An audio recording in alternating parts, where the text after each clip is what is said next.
All right, guys, today we got a special guest, a true friend of the channel, my big bro, back for his third interview, Cano Almighty. What's up, my guy? What's going on, baby bro?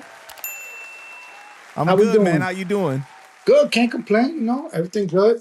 Everything going good. You had a good holiday? Yeah, you know, for the most part, I was there with my kids. You know, that's the most important thing, and my family and stuff. It was good. I ain't got no complaints. It was good.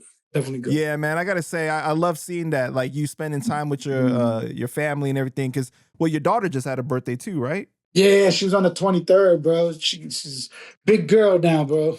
So damn. Yeah. See, that's the way it should be, though, man. It should be, you spending time with your family and everything like that and celebrating. Well, that's what you're supposed to do, bro. That's what we get old for. Somebody got to take care of us when we get old, right? Yeah, that's true, you man. know what I mean? But now, and they're going to remember if you was there for them or not. Listen, I've been there. My oldest, I wasn't there as much because I was in prison. But with my two youngest, I've been there basically their whole lives. So, they can't say nothing. I've been there. And then they was living, both of them, once I got divorced, both of my kids was living with me. They stayed here with me in the crib, you know what I'm saying? So I practically been with them for a long time. For sure, man. Yeah, man. All right, man. Well, I want to ask you, what has the feedback been on you doing interviews on my channel? And this is not aimed at any one person in particular, but we've had some situations where other bros have spoken out, whether publicly or behind the scenes, like they're mad that you continue to do interviews. Has anyone said anything to you publicly? Directly, nobody said, directly nobody said nothing. Let's be real, because I don't speak bad about no brother.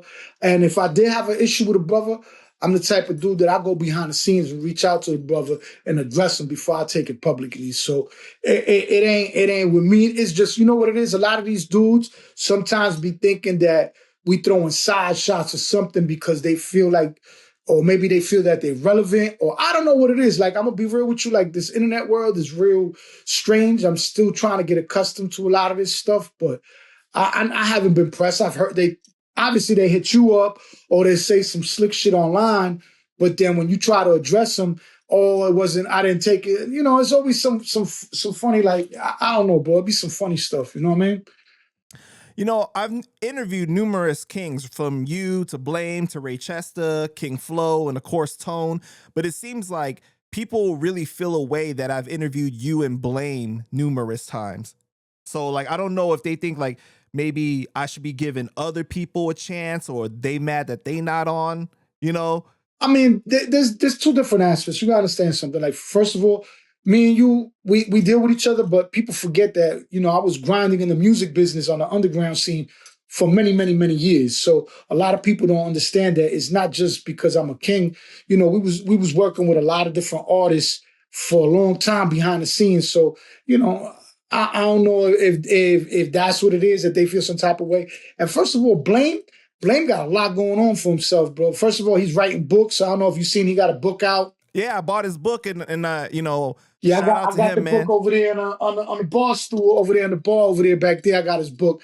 I got to take it to him so he can autograph it. But yeah, he got a lot going on with him, bro. I'm so proud of him. Super proud, bro. Super proud. You don't understand? You don't understand how long I know Blame. I know Blame. When I first met Blame, he'll tell you I wanted to just strangle him because he was one of those animated. I would be like, yo, calm this dude down. Like, it was like, and he was a kid. He was a kid, bro. He was in his teens still. I don't know if he was like 17, 18, but he was a kid, but he was just, oh my God, he's one of those kids that you got to give him Darcy or something. This guy used to be bouncing off the fucking walls. Bro, he was super aggressive. So, me and him built a relationship, and listen, I'm proud of him. All the stuff he's been through, he got the program. He working that program over there. He doing a lot of things. So why wouldn't he be able to get interviewed? And first of all, when he comes on here, he don't talk nothing negative. Everything's about doing something positive. And it's all about uplifting the community and trying to bring awareness to where we went, you know what I'm saying? So people don't make the same mistakes we made. So I don't know why they hating, you know what I mean? I really don't. And if they are, but this is for them. I'm not speaking to nobody on no internet channel. So I don't want to hear none of that. Oh, he talking about me. I ain't talking about nobody. And if I want to talk about you, hit me direct, and we can link up anytime. I'm in the Bronx all the time. I'm all over the place. You know what I mean? You know, it's not like I'm in the streets like that, but I be moving around. You know what I'm saying? So anytime somebody got an issue, they know how to hit me up. Just hit me up direct, and we can speak about it. You know what I mean? There ain't nothing about it. That's what men do. We speak about our differences. If you feel that I'm saying something that, let's speak about it. Let's talk about it. You know what I mean?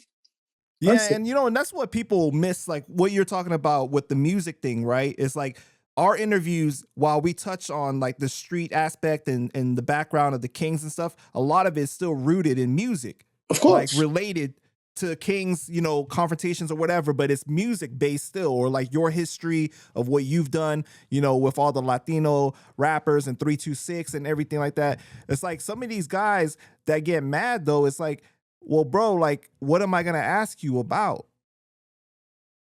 You know what I mean? Like, it's like, I mean, listen, bro, you know what I mean? It's like, I come and I talk about whatever. As long as it's something, I just don't, I'm going to be honest with you, mad different podcasts and mad different people hit me up to do interviews. Right. And the reason I don't do them is, the main reason is because people always want to talk about jail, right? And there's nothing to glorify about prison. You understand what I'm saying? Like, prison, that shit is not something to glorify. You know what I'm saying? Like, people don't talk about how prison really destroys people's lives, families, everything. I'm not going to run around on here, oh, I did this, I banged this dude, nah, bro. Like, I'm embarrassed to be, you know what I'm saying? Like, I don't want people to judge me on being in prison, you know what I'm saying? Sometimes people find out you in jail and automatically they judge your character of who you are because you went to prison. You know what I'm saying? Like, bro, that shit is whack, bro. Prison, bro, that shit is corny. All that shit, people, all they want to do is talk about stabbing this, stabbing that. Bro, I don't want to even talk about that. That's why a lot of interviews, I don't do them, because I already know the direction. They're trying to get the clickbait, the likes. They want you to tell a story about this and that. And you know what I mean? Like, all right, we could tell one story, but I'm not going to base an interview based on nothing but prison warfare. Nah, bro, that shit is corny. You know what I mean? Have you had situations where you've known somebody, they didn't know your background, and like you guys were cool and everything, and as soon as they found out that you went to prison or something, they treated you different after that? Of course, bro. I mean, that happened to me when I came home, when I first came home and I got a job. I'm chilling at the job, everything's Oh yeah, cool. I remember we talked about that. Yeah, bro. As soon as my prince came back, it was like, Ping! It was like, so, I'm always guarded with that, especially when you like, for instance, when you're dealing with in relationships and stuff, or people's parents that you go to meet and they find out that you was in prison and stuff, they always be, guarded about, oh my God, this guy's with my daughter or something. So, it's crazy sometimes. Like, That's what I meant, more like on a personal level. Has yeah, people treated stuff you like different that. because Yeah. of that? I mean, I haven't had the problem. Like, I'm gonna be honest with you, I ain't really had that situation, except for like my second wife, when I met her moms and stuff. Like, it was crazy because they found out she was coming to visit me or whatever, and her moms came to jail to visit me to find out what my intentions were with her daughter, like, type shit. So it was like a little bit of an awkward thing, and she always had a thing about the jail shit. But other than that, bro, I don't really pay too much attention to that stuff. You know what I mean? Like, it is what it is. Like, I've been lucky because most people judge me for the character. I'm a good person. At the end of the day, I'm a good person. I'm not, I don't do anything to hurt nobody or nothing like that. I'm not a nice guy, but I'm definitely a good person. You know what I'm saying? Well, especially now, it's been so many years since like you've really been involved with that type of stuff anyway. So it's like, yeah, I mean, you know what it is though? Sometimes that shit is you get institutionalized, bro. And like, me and you spoke about it before. Like, it took a long time for me to put my guard down and laugh and joke. Like, I just started really like toning shit down like a couple of years ago. Cause other than that, I used to be on some straight militant, you know what I mean? On that. Like, yo, what you saying? Like, with the face and all that, man. Listen, life is too short, bro. I've lost so many people in the last year and 2 years. Every other month is we losing somebody. And it's not like when we were younger. When you're younger, you lose a lot of people to like street violence and different thing. Now it's heart attack, is this health related stuff. Yeah, and it's like, you know what, man? At this age, bro, I'm just trying to find peace. I'm not trying to be on that. You know, I like to enjoy myself. I like to have fun. Now, if somebody disrespects, it's a different story. But you know, on another level, nah, we ain't even on that bullshit. You know what I mean? Like, fuck that. I'm just trying to. That's it. Trying to live life, enjoy myself. That's it. Let me ask you this, like, because you know, like a lot of times when you come from the streets, you always kind of have to be on guard that like somebody trying to get over on you, or like, what did you really mean when you said that to me, or something like that, you know? But then like you can't really apply that approach to everybody, because sometimes people are just like joking with you. They don't mean well. They don't come from that world, so they're not thinking in terms of that. Has it been like a transition for you to kind of like know how to deal with certain people? Like they're not really trying to do that to you? I still got that problem. I'm not gonna lie. I still got that problem because people will talk. So, you know all this thing nowadays that people talk real loose with their mouth. So I check people right away. I'll be like, yo, bro, I don't play those games, or don't you don't know me like that. Let's not play those games. Let's not open that door. I'll address it right away, because the more you let disrespect like unravel, or you make people feel comfortable, the further they think they can push it. So you got to address that at the door. I still got that problem. That problem I still do.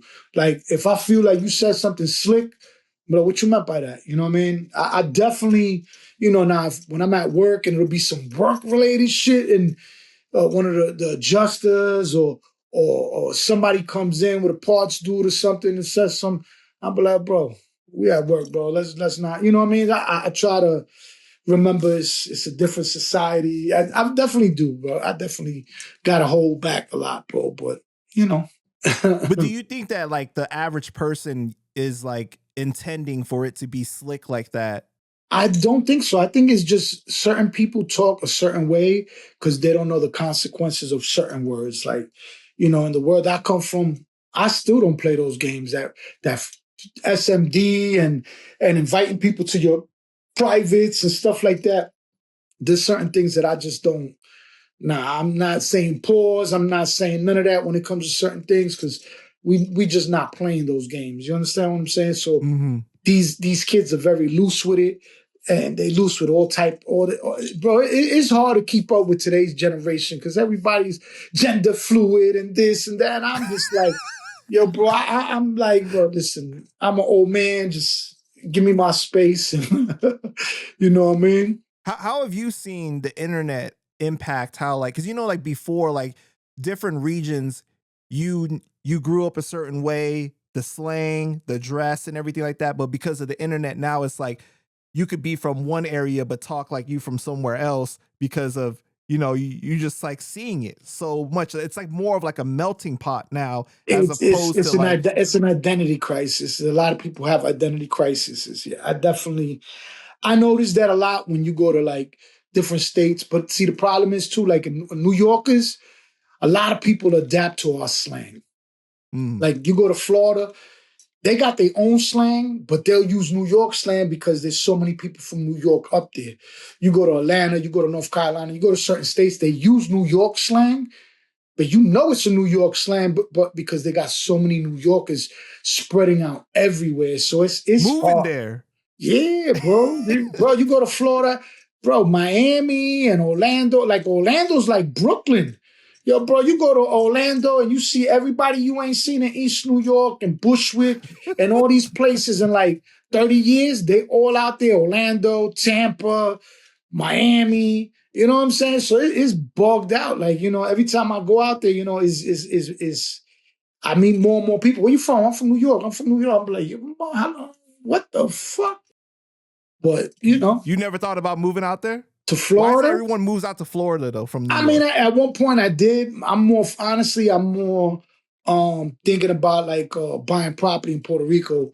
Like I got Puerto Rico, dope. it gravitated to me. Like spiritually, I feel at peace when I go over there. Yo, bro, it's the most, you know, it's a very, very dope place to go to. You get in tune with yourself. And I'm not Puerto Rican, you know what I'm saying? But I've been there so many times, and I just love Puerto Rico. To be honest with you, is spiritually, I gravitate there. You know what I'm saying? I've been, you know, so I'm definitely thinking about going out there. Probably gonna go to Puerto Rico like maybe February and look at some things over there. And I got a lot of bros that's out there too. You know what I mean? So. Man, you just want to go out there for the ladies, man. What are you talking about? Nah, bro. I mean, I'm gonna keep it real. The last few years that I was going, I had a girl that I used to go out there with. You know, that was my shorty and stuff, and we used to be out there. But you know, nah, I'm chilling, bro. I don't even go out there for that, bro. I mean, this time I just went. We went to the Bad Bunny concert. I went with her, and that shit was dope. I'm not gonna front. That shit was dope, very dope. You know what I mean? Mm-hmm. All right, man. Well, we got to talk some bang bang boogie business. Oh man, here we go. The mayor of New York appointed my son to his transition team as an advisor, and people were outraged. The New York Post had him on the front page saying crime boss who served 7 years for armed robbery is appointed justice advisor. What was your reaction, man? I mean, I'm all right. First of all, I don't really know to what extent his position is. You understand what I'm saying? I just know he got a point. Well, let me tell you. So from what I understand, he's there to help talk about policies, like who gets appointed to be a part of the mayor's staff. Like he's one of 20 people on a committee that they discuss and vote and advise the mayor. Okay, so he's basically an advisor. He's on a table like a council, right? And they hear him out as a vote. All right, that's dope. I mean, coming from a street aspect, from who he is, to put his opinion through at the table, I get that. Okay. But what was your reaction when you first saw it? I was surprised. Like I said, I just saw he got appointed. I just didn't know what I thought it was going to be more towards him being like an in-between with like prison rights or something with Rikers Island. You know what I'm saying? Like dealing with like stuff like that. I didn't know exactly what his appointment, because I mean, I didn't look into it either. You know what I mean? I just saw it and I was like, oh shit, but I didn't know what the basis of the appointment was, to be honest with you. Oh, you thought that the mayor was going to turn to him and be like, we going to need that my son gun in the right palm. No, it's like you look at it like, all right, bro, he's been advocating, you know what I'm saying, for prisoners' rights and with the Black Lives Matter stuff and all this stuff. So that's what I figured, you know what I'm saying? Like, to be honest with you, that's what I figured it was going to be, something to that extent, you know what I'm saying? Like an advocate for like prisoners' rights or something like that from somebody from a street perspective, you know what I mean? Like, or from a hip hop perspective. Let me put it the hip hop perspective better than the street perspective, because Mice ain't been in the streets for like none of us have in years, but you know what I mean? So from a hip hop perspective, it's dope that somebody from the hip hop community, especially, you know, my song spits some fire, you know what I mean? To be appointed that, I thought it was dope, you know what I mean? I didn't really give it too much thought, you know what I mean? People were questioning like whether it's legit or he's just being used as a tool, like, see, we care about black people type of thing. Did you see what Hocus had to say about it? I actually didn't. I saw a little bit of S1. I think he did it with on a podcast. He talked about it a little bit. I saw some of it, but I really didn't really see too much of it. Do I think that they probably using him? Of course. And I'm pretty sure he's going to use them to his benefit. Because let's be real, ain't nobody doing nothing for nobody for no reason. You know what I mean? Somehow either the mayor and them have to, you know what I'm saying, be benefiting from using it, either to use them as a token person or as a hip hop person or whatever they want to justify, you know what I mean? Because I really don't know the qualifications it takes to be on that table, you know what I'm saying, to be voting policy. Like policy as far as what, like police officers and garbage, sanitation, like running the whole city. That's I think so. He said like safety and like that type of stuff, I think. I mean, I don't know. Like I said, I thought it was more of a, you know, like a prison rights thing. I really don't know, you know, but. Well, when it came to what Hocus said, I think he ended up taking down the video though. So maybe him and Mike spoke and everything's cool now. But from what I remembered, it was like a pretty blunt reaction. Like, are you really going to make a change or speak for us? Like, what are you really going to do type of thing? you know? That's a good question, though. That'd be a good question to ask Mice. Right. Like, what is your plan and what are you doing? But I mean, let's be honest. If he's one of 20 people, and it's a vote, like how much can he really, you know what I mean, sway whatever? He's gonna give his opinion, and you got 19 other people there like, nah. So what's it like for you seeing now rappers, or I guess maybe hip hop, being embraced so much by the public and, you know, by politics and the influence that people have because they are a rapper? I mean, who else has more influence nowadays? I mean, back in the days, it was basketball, sports stars that had the influence. This already started since the Obama, when Right. Young Jeezy did the song, we got a black president and all that stuff. So, I mean, that's the most popular thing. That's all kids listen to. Let's be realistic. What is the most popular agenda of music in the world? I think hip hop's probably one of the top ones. Definitely No? the top. So who would you use? So it's like synonymous with pop culture now. Of pretty course. much, So you're gonna use credible members in that community to try to use them to push your point of view across or whatever. It's a pimping game, you know what I mean? Let's be realistic. Yeah, but now it's like you see the potential of actual rappers going into politics, right? To a certain extent. Like, obviously you can only go so far if you have a record. I mean, you also got to understand we're like how many generations into hip hop. You know what I mean? Who else is going to do it? You had all the actors from back in the days. You had Ronald Reagan, that was an actor. You had other people that were even President Trump. Trump was he was doing, what was that shit called? The Apprentice and all that stuff. Yep. So he was on Fresh Prince. Fresh Prince. So right. I forgot about that. I think he was on different strokes at one point too. No, I remember he was on Home Alone too. Yeah, so it's like you know, people transition. You gotta look at it like people transition. What are you gonna use? Who's gonna run? Let's be realistic. Who do they have to run for political government and stuff like that? They're gonna have to use people that's in hip hop. That is gonna have. That's the only logical thing for them to move into that. You know what I mean? What else are they gonna do? I guess it makes sense because it's like, you know how like they go, we need the black vote, so we need to align with these people or something like that. But you also got to understand there's a lot of people that's involved in politics that do music. Like look at Bad Bunny, right? I'm not a Bad Bunny fan. I'm going to be. I wasn't. And after I saw the what he did for the Puerto Rican economy with that concert, the way that he did those concerts in Puerto Rico and how it was flooded out there, and they made money, and like he brought the economy up over there. So you got to there's a lot of people that care about their community that's going to do certain things to try to better themselves. You know what I mean? Like, I don't know. There's a lot of people's moving into politics. You know what I mean? I'm not going to get into all the Spanish stuff because I know a lot of people on your channel don't really be watching the Spanish rap, but the dude Calle 13, he's a rapper, old school rapper from Puerto Rico, and he's pro-Palestine or pro-this. So he had concerts set up for all through Europe, and one of the people that was sponsoring the concert was part of the Zionists or whatever, and he found out and canceled the whole concert and said, I won't go against my political beliefs and da-da-da. So there's a lot of people that's involved in music that stand by their beliefs and their beliefs. Wait. Didn't something happen like that with Nicky Jam? I don't know if it was something happened with Nicky Jam. I know it was with Calle 13.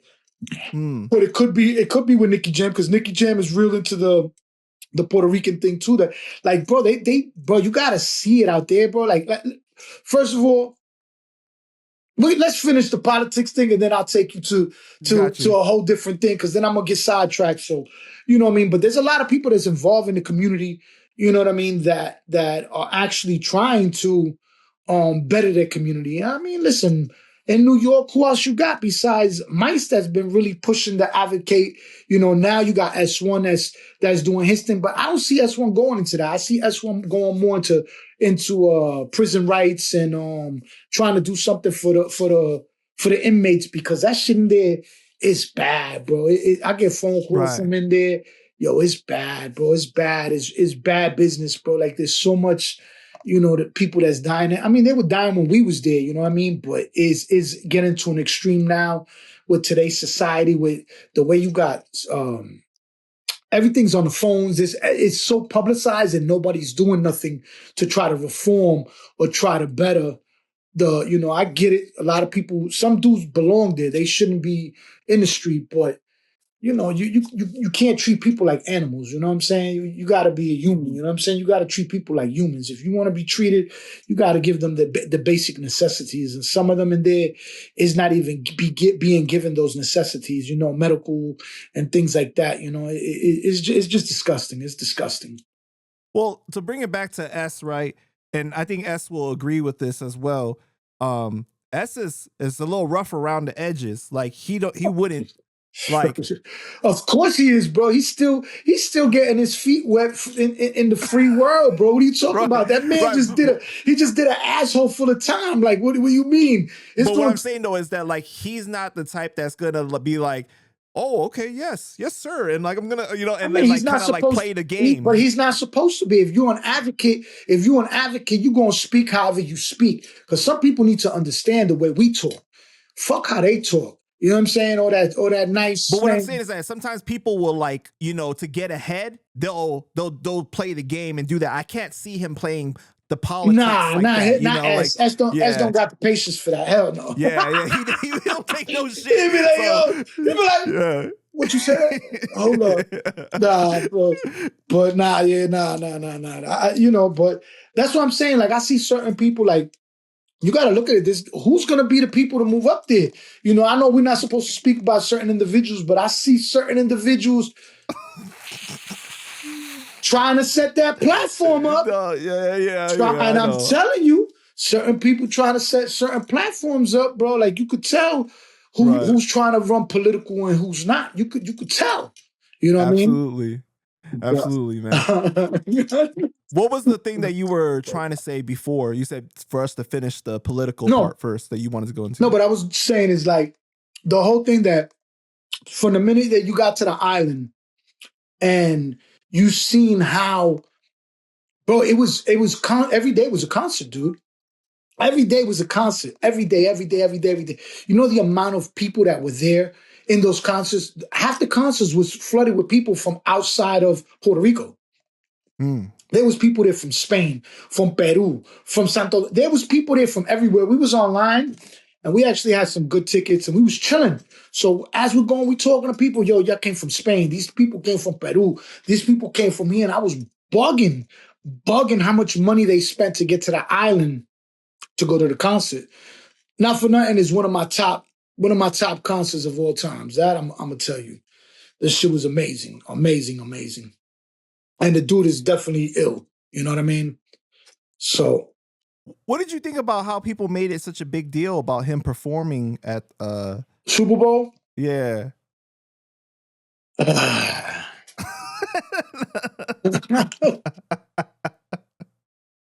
right, I'm gonna give you two versions. Number one, you got to be proud that he's a Latino going up there and doing it because he don't got not one record in English. All his music is in Spanish. Right. So it's crazy.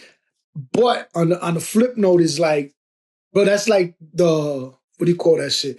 I think that's the biggest sports event in the US is the Super Bowl. Right. I think it is the biggest one, right? Because NBA Finals, like the NBA Finals American sport. It's right, like, it's the All-American. They don't play that nowhere else. So I would have thought that they would have had like somebody else, like when they had like Janet Jackson and Justin Timberlake, or have two different people, you know what I'm saying, to entertain it. But you got to understand something else too, though.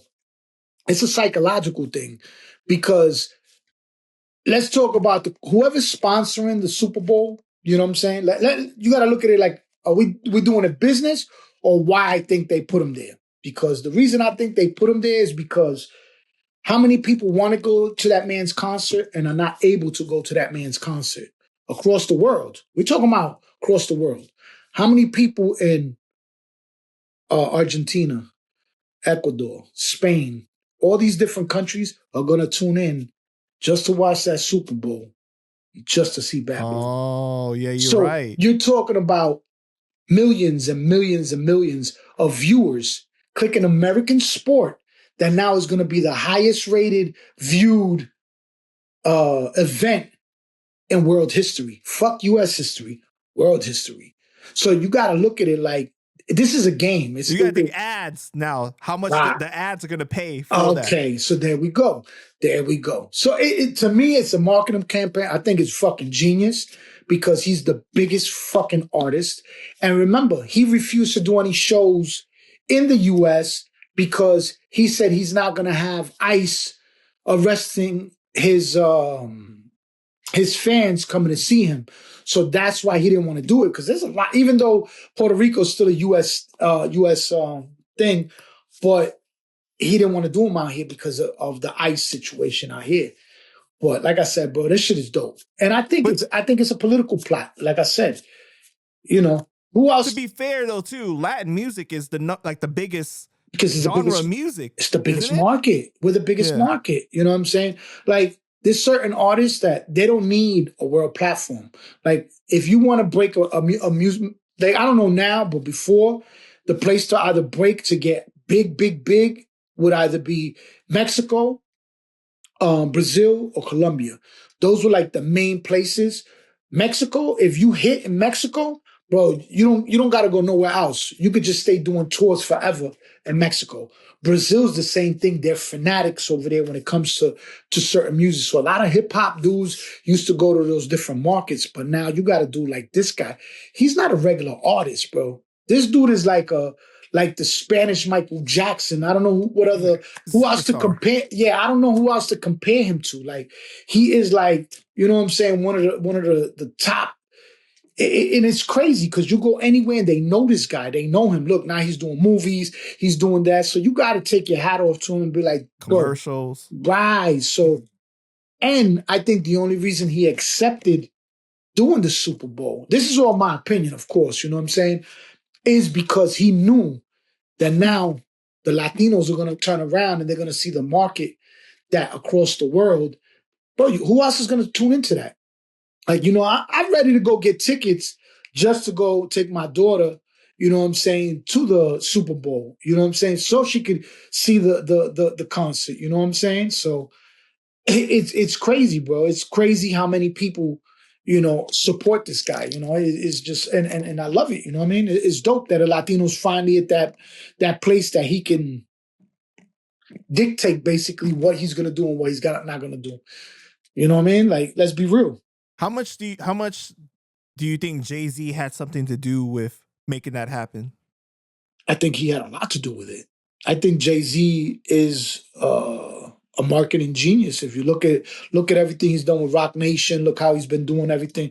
Come on, bro. They got to think outside the box. Remember, for them to keep getting these contracts, Rock Nation to get these contracts, don't the views got to go up?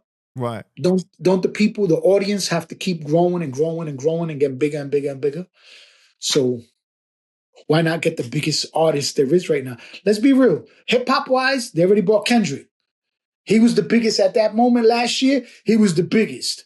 But what did you think about people's reaction? There was a lot of people like, because a lot of people's fucking racist, bro. You got a lot of racist rednecks, a lot of racist. Like, let's be real. Like, I forgot who I was watching.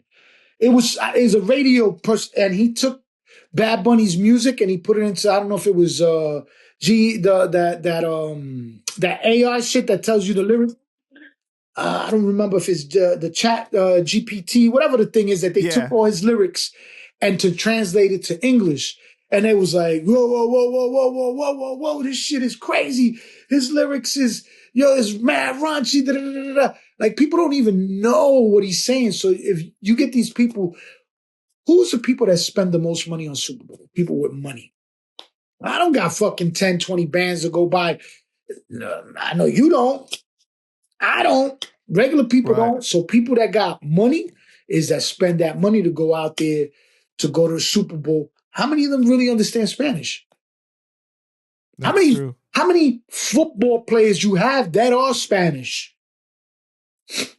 Right, but that's why people were so outraged by it, right? They were like, of course, because it's the biggest American sport. But that's why I told you there's something else behind it.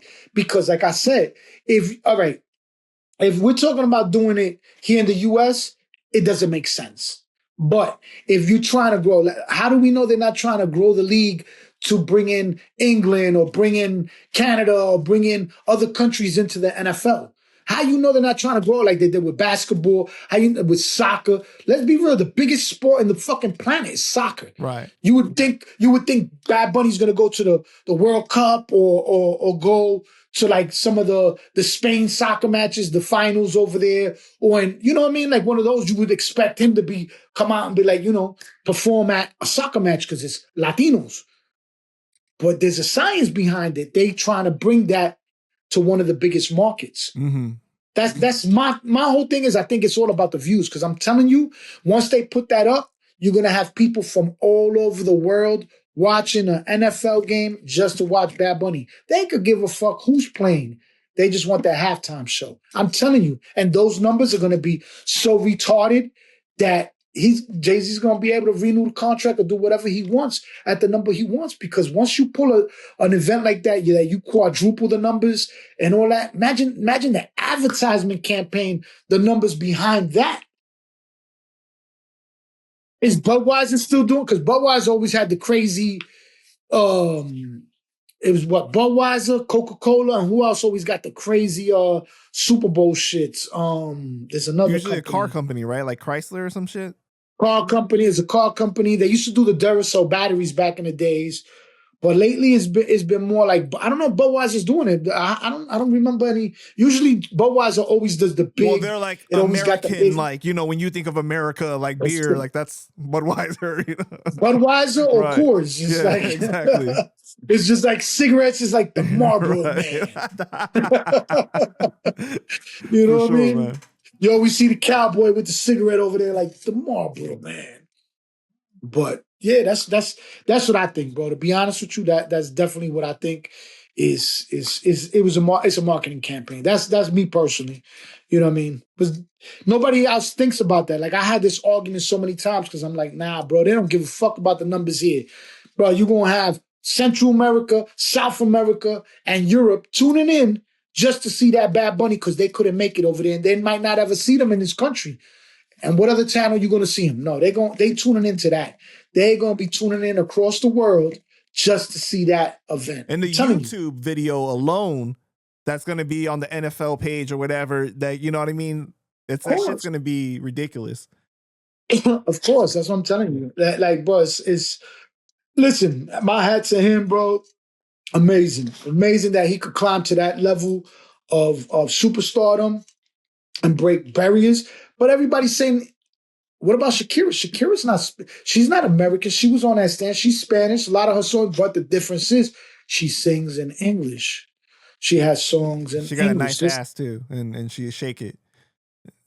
This guy, bro. Why, bro? Why we gotta go there, bro? Well, but she don't pay her taxes though. Yeah, they don't play that shit over there in Europe, Spain. They don't play that shit, bro. That shit over there is crazy, bro. It's crazy over there. All right. How do you feel about Hocus 4/5's Drop My Flag challenge and the national coverage that it's received? Like when you first saw it, what was your reaction? And has it changed over time? My reaction? I mean, you gotta look at it in different ways, bro. I mean, I think the reason he's doing that is also to do certain repairs and doing certain awarenesses to the community. They trying to fix a lot of the stuff that was done in their past. You know what I mean? Like whatever they did to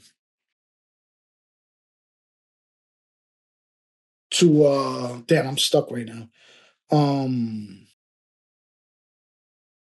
To make those things grow in the community at a younger age, they're trying to make reparations to their community and trying to bring awareness so other kids do not go in that path. I respect what he's doing. is just a little bit different when it comes to the nation. You know what I mean? Because when we were growing up, for kids to come into the nation, they had to get a permission slip from their parents. They had to bring their report cards. They had curfew. We didn't allow them on the block. So it was a little bit different, you know what I mean, as far as what the Kings was doing, you know what I mean? And I'm not talking for worldwide. I'm talking New York, New Jersey. You know, we protected our youth from being in the streets. That's why you never really seen no indictments or nothing like that with the younger generation, because we didn't allow it. You know, at that time, we didn't allow it. Blaine was a peewee, and we used to send his ass home. A lot of them was peewees that, you know, they had curfew. So it's a little bit different, you know what I mean? Like, and when it comes to like adults with the drop your flag thing, after the first indictment went down with the Kings, there was different things implemented into our rules that if somebody wanted to leave, all they had to do was sign a document that we have, and they could leave without any reprisals. Because why would you want to keep somebody, force somebody to be something that could be a potential rat, leak, or anything? You know what I mean? So there was things done in the 90s that we did.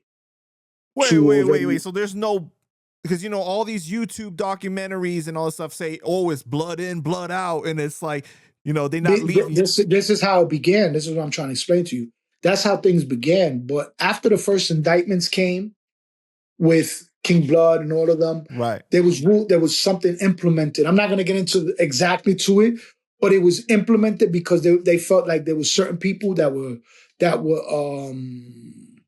how you going to say, weak links, and why keep something around that's a potential mishap if they want to leave. So the thing that's always been there, and it still applies, and this is through everything, if you're going to go into the religion, you were allowed to leave. If you're going to become, go and dedicate yourself to God, whether it's to Allah, to Jesus, to any religion, and you were going to dedicate yourself to the religion, you were allowed to walk away from the nation without any reprisals.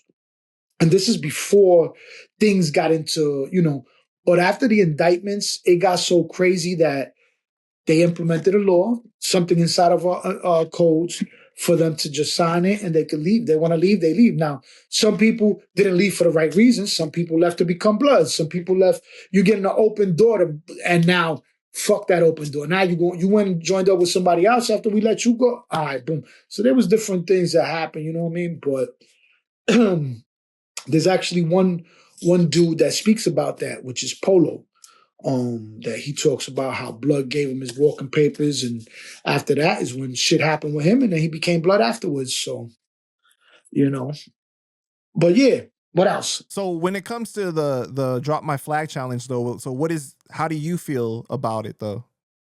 I mean, I told you, I respect what they're doing. Like I said, I mean, they're trying to help youth not go into the same footsteps that they did. They're trying to be. I get it, like, you know. I don't know what answer you want. You know what I mean? Like, I guess what do you think about all the negative like backlash that because a lot of people, all right, because this is what it is, bro. Like, you gotta understand, it's hard for people that are full into these streets accept, oh, drop your flag. Nah, I ain't dropping my flag. You're gonna get it from both, you know what I mean? To both ends. But if you got a kid that made a mistake and joined something that's not for him, why are you gonna force a child that's basically not even developed? Let's be real. As men, teenagers are still kids mentally. Women don't. Women in their teens, they're already thinking like 20-year-olds. But men, we're stuck sometimes and we're very childish. So sometimes kids get involved in something because they following their friend, and they get too deep into something. They don't know what they're doing. So, and some of these gangs, bro, or organizations, whatever you want to call it, they use the kids. You know what I'm saying? The big bros got all the little bros on the block slinging and doing all that so he don't get caught. So, you know what I'm saying? Yeah, like, they don't want to let be less severe if they get caught. Of course. So that's that bullshit.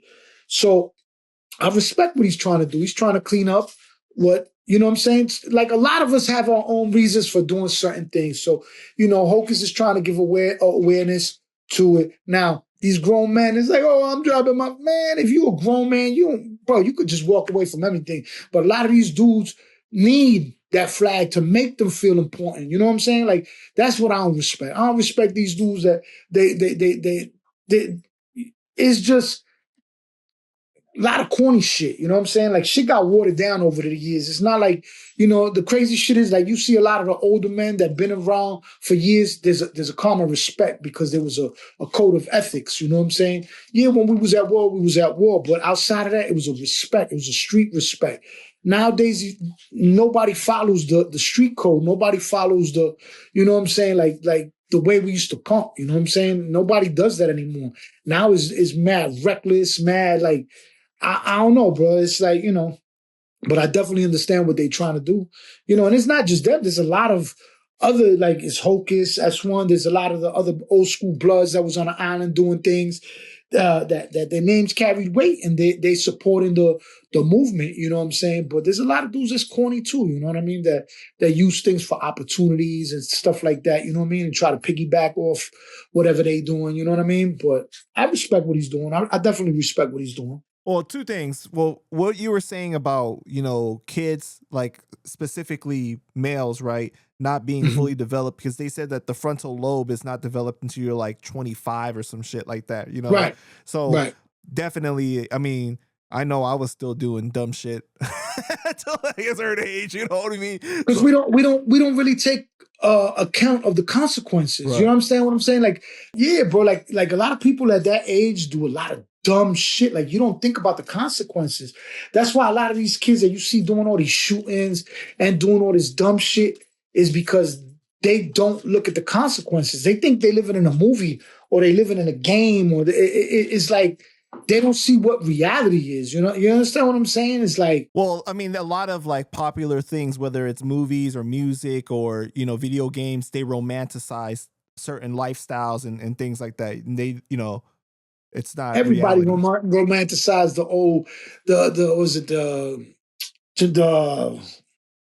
the fuck was the gangster movies back in the days? Scarface, Godfather. Before this shit, the black and white ones with James Cagney and all them shit. But in all those gangster movies, where you ever seen a kid really doing something, unless the one for the boys from Brazil or the other one from Brazil that they had, that it was all the kids that was doing all the smoking. But you never see none of them gangster flicks with young little kids in the street doing that dumb shit. When you seen that before? Right. But what you were saying though is true when it comes to like how a lot of these little kids are being used by older gang members, right? Because like, I interviewed China Mac, interviewed a lot of Asian gangsters now too, and they were talking about how from an early age they felt like they were being shown love by these older people that were taking them in because they were in a tough place in their life, whether they had problems with their family, they ran away from home. Look at this person, they're taking care of me now, they giving me a place to live, money and stuff like that. So you feel a sense of loyalty to these older people, right? But they're basically grooming you to do, of course, their agenda. Of course. Yeah, but that's how I came to the streets. Let's keep it real. Like, when I was young, it was the same thing. I would walk by the corner every day. You see shit that's going on. Dude on the block could give you, yo, go to the store for me, shorty, go to the store. Bro, you like 8 years old, 7 years old, and this guy's giving you like, look at it. She want to make her appearance, her famous appearance. Right. I already know KD Swag is going to be in the comments. Oh, it's good to see Cano's dog back on PANDA Chop. He write that shit every time. Yo, bro, she always does this. Yeah. Like, all right, let me see what I'm saying. Like,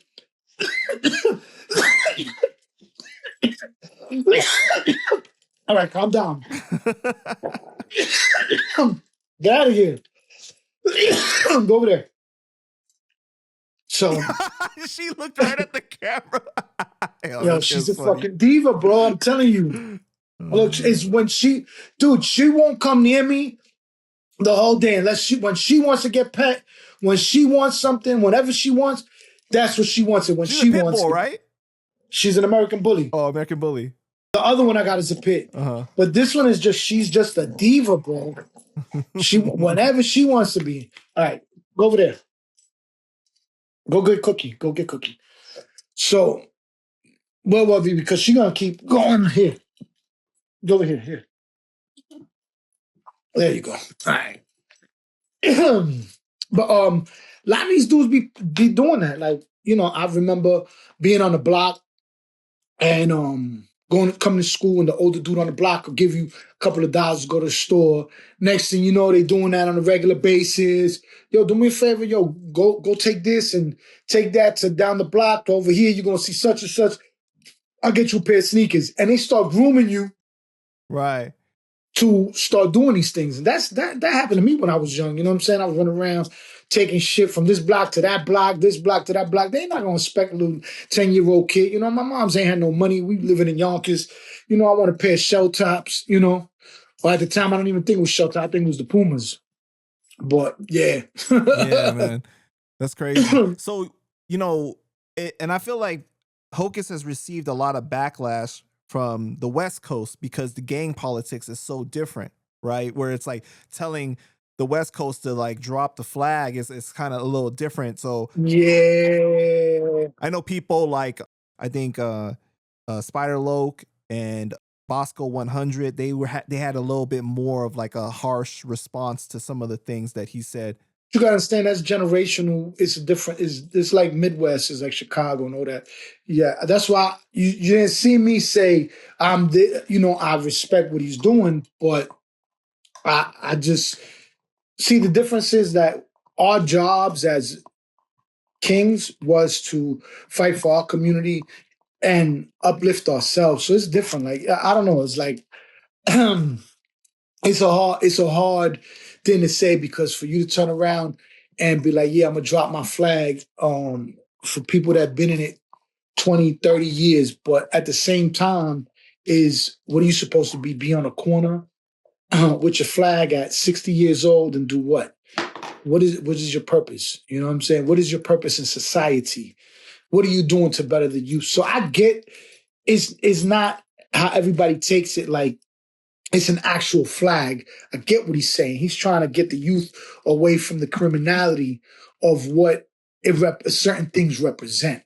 You're trying to bring awareness to the kids that there's a different way. If you need help to get out of what you're getting into, I got a way for you. He just named it the Drop Your Flag Challenge, but in reality, that's what it is. He's trying to decriminalize and bring awareness to some of these kids to stay away from the streets, to stay away from the block. So, you can use whatever. There's too many ways to make money now, bro. Like that you know what I mean? That it's the streets are going to be there forever. Look, right. The streets are going to be there no matter what, they're going to be there. But the streets get more complicated when you start having, the gang element. It wasn't, a lot of these organizations wasn't meant to come to the streets. These were prison organizations that were there to protect ourselves and to protect others in that environment. And that environment. And the streets weren't ready for the explosion from the numbers of the members that hit the streets. You know what I mean? Got you. Okay. Some, like at the time, they were involved in the street advocates, you know what I mean, with Al Sharpton and Father Barrios and a lot of the stuff that leadership of the Kings was doing at that time, and involved in the community with all the protests and all the stuff. You know what I mean? The Bloods was a little bit different at that time because there was so many different sets that, they was on a different wave. I'm not even going to get into, that's not what I am, so I can't talk about what they are. I can just talk about what we were doing.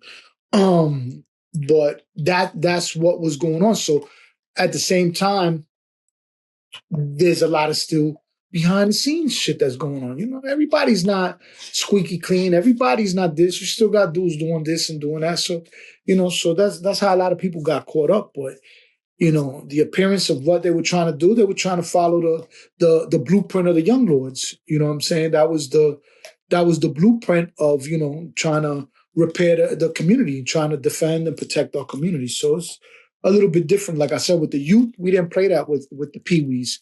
They had curfews. They had to have a permission slip from their parents to even come into the organization. They had to bring their report cards. So it was a little bit different. Like so they turned 17 to 18. Really, 18 is when they will already be able to do whatever they wanted to do as a full member. But before that, nah, we wasn't allowing that shit, bro. We wasn't allowing that shit. Look, that's why none of my kids have even been nowhere near, you know what I mean? A lot of our kids, you don't really see, everybody talks about the kings. You don't see no more kings. Why you don't see no more kings? Because we all did our jobs. We all elevated to become different functioning members of society. You know what I'm saying? Like it's a little bit different. You know what I mean? All they talk about is the junkies, this and that. Well, there's junkies in every organization. The only thing is you don't see our brothers have evolved. There's steps. They taking care of their families. They taking care of everything. But there's a lot of bros out there. They just not in the streets no more. You know what I mean? Everybody's just taking care of their families and doing what they're supposed to. You know what I mean? Well, let me ask you this, okay? Because, some people in the comments will watch this and they'll be like, well, there's that contradiction of how, the Kings were set up to be this organization that preached knowledge and to be about, following these rules of like protecting each other, the manifesto, you're not supposed to do this. And then you hear about these situations where it's obviously a contradiction to what is being preached, right? So would you say that is like there's just a bad bunch every now and then that go outside and do these things that they're not supposed to? I can't say there's just a bad bunch, but I'm gonna tell you like this: the ideology of what the nation is what attracted me to the nation. You know what I'm saying? Attracted a lot of us because it brought us awareness of our roots, of who we are, where we come from, the struggles that we've had. You know what I mean? You still haven't had a Latino president. Where's the Latino president? We ain't had one yet. You know what I mean? A vice president Latino, nothing. So it's like you still got to look at it like, the only difference is that we come from a different culture and it's different things. But as far as what the nation was meant to be and what the breakoffs, everything is not, everything is not what it's supposed to be. Yeah, you got a couple of bad apples. Now it's more than it was before. You're not supposed to do drugs. A lot of these dudes is on drugs. You know what I'm saying? But all the organizations like the Young Lords went through the same thing. Bloods got their own thing. The Three Woos, a lot of people going through their own things. It might not be directly drugs. It might be this. It might be that. Everybody gets their time. It's all what you do with your time when you have that turn, because everything's a cycle. Everything's a cycle. Everything's the cool thing to do. The who's in this year, it's a fashion. Like you see a lot of these kids, bro, I be looking at them and I see all these different color beads and all this crazy shit. And I be like, yo, what the fuck set is that? Back in the days, we the ones with the first ones with the beads. Let's keep it real. Nobody could take that from nobody. We was the first ones with the black and yellow beads. Then the Nietas had their beads. And then all of a sudden, it's like, bro, now you got every organization has fucking like, you see orange and blue and bro, there's so many, I can't even keep up with it. So I just be, I be thinking it's Santeria beads nowadays till you see that flag in their back pocket and you be like, yo, bro. And it be these little weirdos with these tight pants with they boxers sticking out all the way up with the fucking 1,000 degrees on with the fucking poo shiesty on, smelling like shit. Like, bro, like breath smelling like fire. Like, bro, what you doing in the summertime? Like, bro, like you go to the beach with that mask on? Like, come on, bro. Like, it's too extra because now it's like they go to the motherfucking costume store and buy a fucking, let me get a gangster uniform and the fucking tight ass fucking pants and the fucking this with the fucking poo shiesty. Like, come on, bro. That shit corny, bro. Back then we used to get fly for the bitches. You know what I'm saying? We should try to be who's the flyest, get some jewelry. You know what I'm saying? That was the swag, the old 90s swag was, you know what I'm saying? Get the brand new kicks, whatever came out, new Timbs, ACGs, whatever, you know what I'm saying, and get dipped out. It was more of a fashion show. These kids nowadays, they got a Nike Tech and a fucking smelly ass mask that they wear every fucking day. Like, get the fuck out of here, bro. Fuck out of here, bro. All right. What do you think about how Jim Jones responded to the challenge? I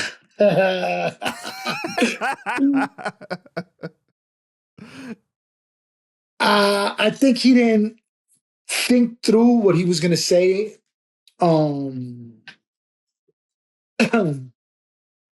He definitely got a lot of backlash for what he said. I don't really want to get into too much of that because, like I said, that's not my thing. You know what I'm saying? But like, you know, a lot of the OGs were very highly upset because a lot of them is involved in street reparation, trying to, you know, give back to the youth, and it was kind of a little bit of a contradiction of what they were trying, the point they were trying to make. You know what I mean? Well, And then they got, let me ask you this, okay? Somebody that is a celebrity that has fame and success and, you know, obviously doesn't need to be associated with something like that. yeah, but you got to understand that Jim Jones was like the poster child of the Bloods, my dude. Like, let's keep it real, bro. He was one of the main dudes that made it cool to be Blood back in the days, bro. Like, come Yeah. on, bro. We're not gonna. Nobody can take from this dude what he did for what the Blood culture is in New York with Dipset. When they came out with the Dipset and all that, come on, he even had the Kings bop him to the joint. You know what I mean? Bro, them niggas had the swag. So he came out, they had the swag at the time. You know, Cam with all the pink and all that, him doing his thing with all the True Religions and all that shit. Come on, bro. There was a big influence to push that gang culture in New York. He was definitely one of the main ones, if not the only one, to really push that culture in New York. So everybody can say what they want about him, but he's the one that really pushed it and also pushed it into a national level. Right.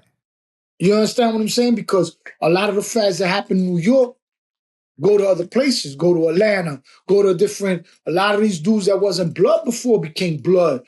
You know what I mean? A lot of dudes in New Orleans and a lot of other famous dudes got blooded in New York when when the hurricanes came in New Orleans and all that. A lot of them came blood in New York with the Dipset situation. So people got to take on what he did as far as influencing it. But at some age, does it get to a point where it's like you too old to be doing that now? This is my point exactly. It doesn't mean that you're not who you're supposed to be.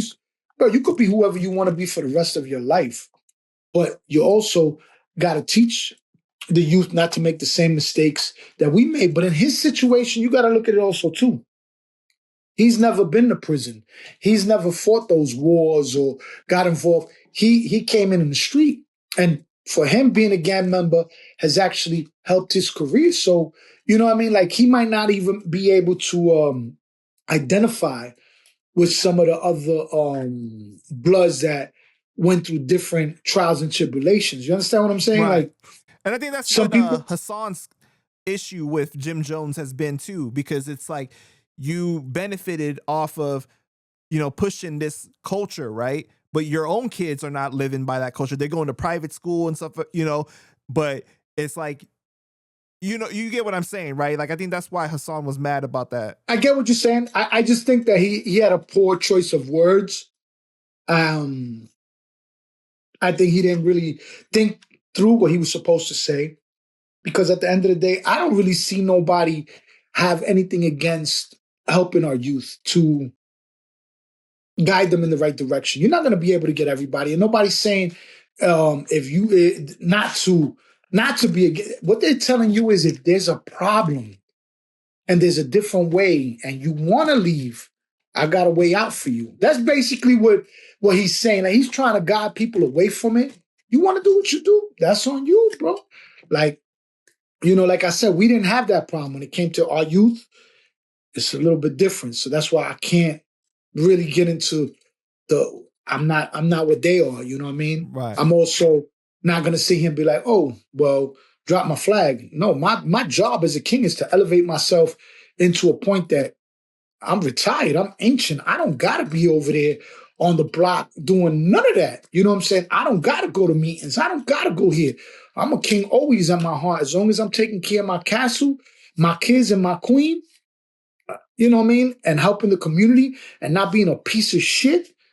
Bro, you gotta be, you know what I'm saying? Like, that's the difference. Like, people forget, like,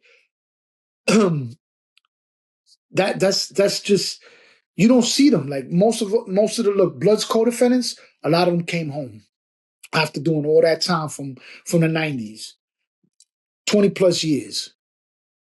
They all working productive lives. You don't see them on the corners. You don't see them walking around with their beads, with their flag.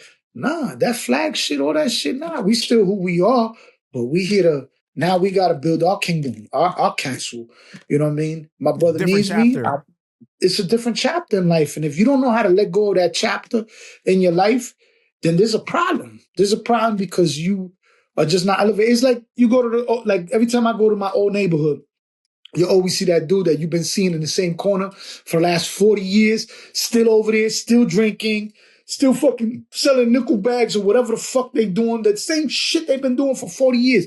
Like, what the fuck are you doing, bro?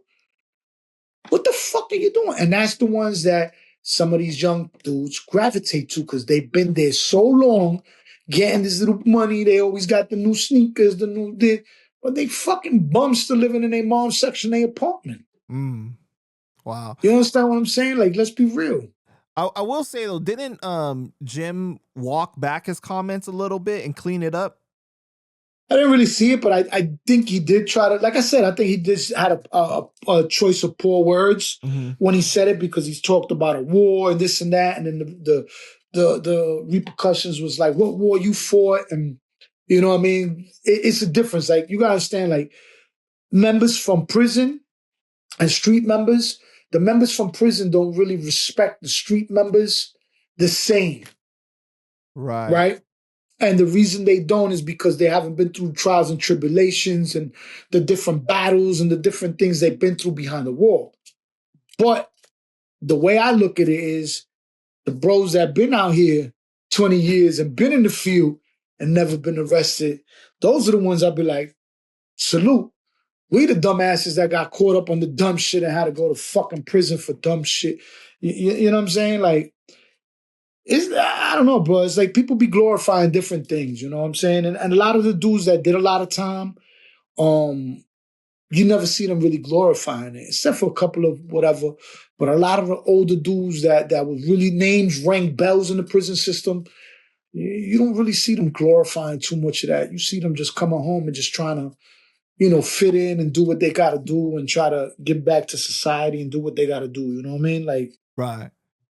What do you think about what Hassan said when he broke down the difference between the drop my flag challenge and saying fuck the streets? I feel like he was basically saying don't commit crimes and then right after if you can't do the time. Yeah, say fuck the streets and then like you don't uphold the rules, that come with that life. Yeah, but you can't even, they trying to make a challenge. That shit is not, first of all, the drop my flag challenge that Hocus did has nothing to do with what the street shit that they talking about. The street shit, or the streets is dead and all this dumb shit. Man, nigga, the streets is dead because half y'all motherfuckers is rats. What you mean? These dudes, bro, there's nothing more that I hate than these individuals that want to be being mega drug dealers, want to be robbers, want to be pimps, want to be scammers, want to be car thieves, want to be all type of shit.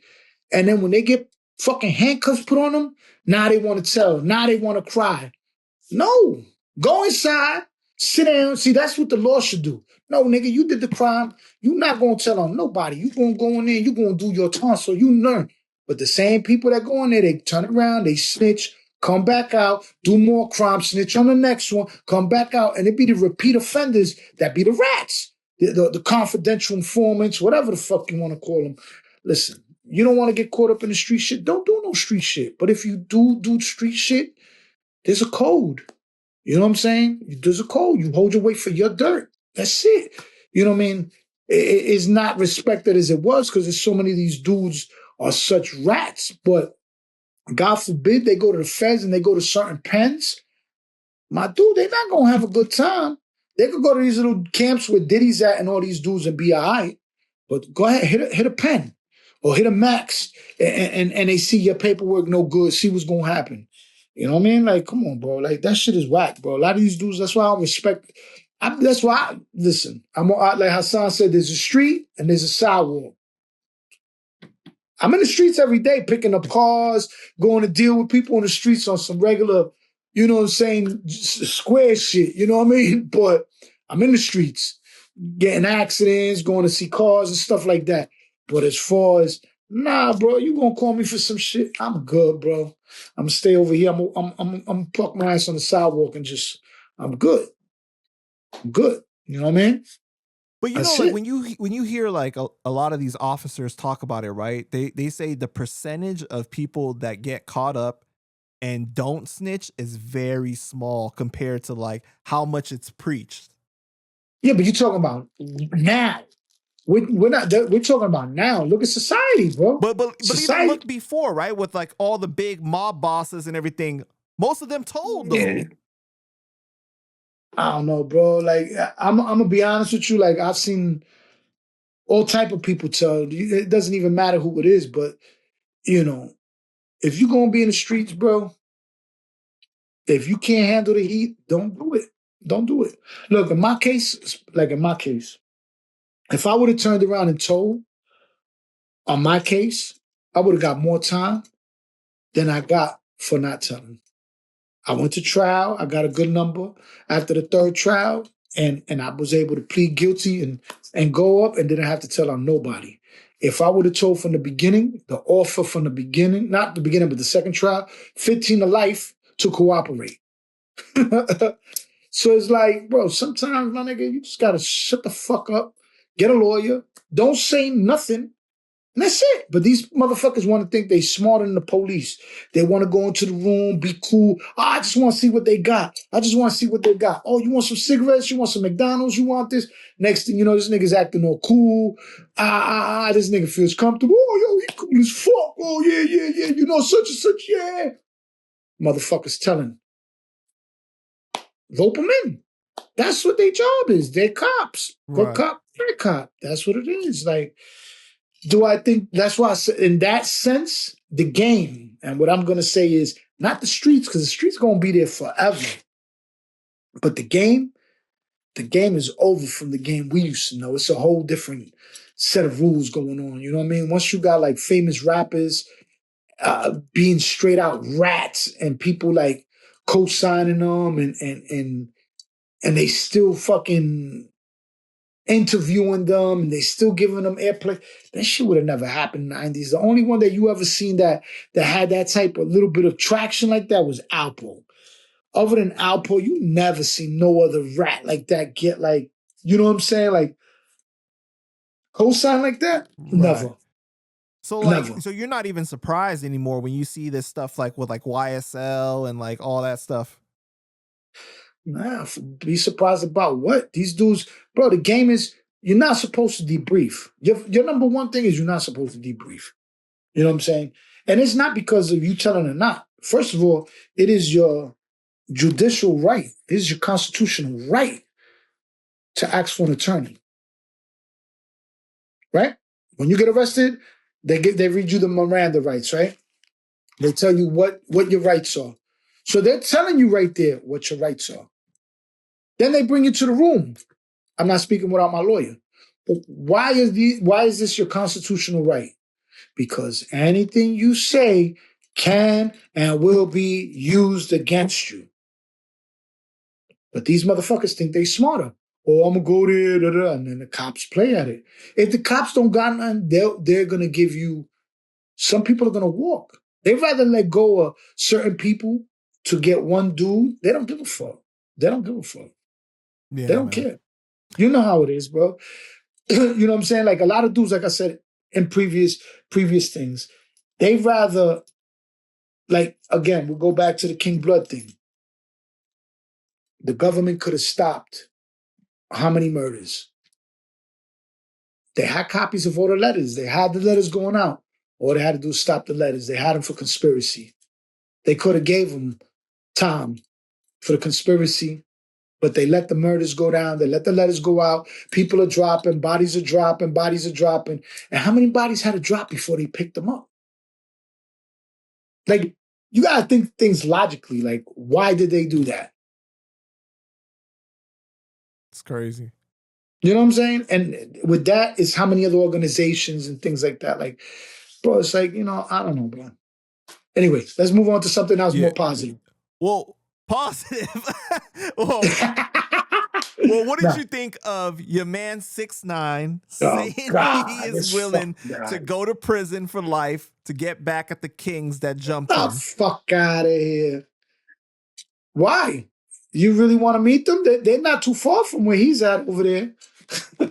Well, he was talking about like dudes He talking bail. shit. He talking shit. He's in West Palm Beach. They not too far. They not too far. If you want to make, we can make a phone call. I'm pretty sure a couple of them will shoot the five with him in a ring. We can line up a ring. He keep running his mouth. Somebody else might run up in his mouth. I saw he was talking about dudes bail and all that, and Porilla was saying something like he knows for a fact that 6ix9ine is lying about the bail. You saw that? What bail? About the dudes that got bailed. That That that beat him up. That got bailed out? Yeah.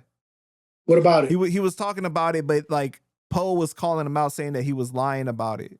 He lying about all that shit, bro. Everything that kid says, he's a fucking troll, bro. I don't understand why people give this fucking piece of shit any type of fucking rhythm, bro. Like he's like, he's just like a fucking parasite. He's a fucking parasite. Well, dude, like everything he does and says, oh, I only speak with facts. I only speak with facts. I only speak with facts. Get the fuck out of here, bro. The fuck out of here, bro. The nigga's such a liar, bro. He don't even, you know what these people that lie so much that they start believing their own lies? The narcissist type of, yeah. That's what he is. Bro, this dude believes his own lies, bro. And people entertain him. I used to watch him because he was entertaining. To a certain point, I found it like I told you, shock value. This was before the snitching. This before the snitching, right? All that shit. Because I used to sit there and be like, nah, this dude is not doing this. No way he's doing this. And he'll do it. So I'll be like, the shock value. Right. He just learned how to, if you really look at it also, the fucking kid, well, he's not a fucking kid no more, but this fucking piece of shit, he sits there and finds ways to flip things around, to use it in his benefit, to market himself, to using that troll shit to take him to another level. You understand what I'm saying? But the dude's a fucking piece of shit. He's suing LA Fitness for like 1 million or some shit like that. You wouldn't? Would you in that situation? I mean, but he had to press charges on him, dude. See, it's different. Like, see, all right. In prison, let's say you got cut in prison, right? So many people were getting cut in prison that they put a law that you had to press charges on the person that cut you for you to be able to sue. So that's when the lawsuits started stopping on Rikers Island, because before that, everybody that was getting blown, they was getting a fucking lawsuit. Then they changed some shit that you had to press charges on the person that cut you in order to get the lawsuit. Everybody stopped getting lawsuits. But the shit with Tekashi, bro, with the lawsuit, he's also broke, my dude. Like you know he's having financial problems, you know what I mean? Or them nice moissanite diamonds he got. Well, he's going he got a bunch of lawsuits against him. He's going to jail for what? 90 days? He's going to jail for 90 days? But he also has like those other lawsuits that he allegedly with his ex-girlfriend, right? I have no idea. Yeah, I mean, he got stuff like that. He can't. Well, let me ask you this. All right, how do you feel about the hip hop platforms that were talking shit about him before? And now they're playing him. Yeah. And now they're interviewing him. Yeah. Because they're looking for numbers. Like Vlad, he interviewed him twice. Vlad? And before he used to talk shit about 6ix9ine like crazy. Like I would never interview him.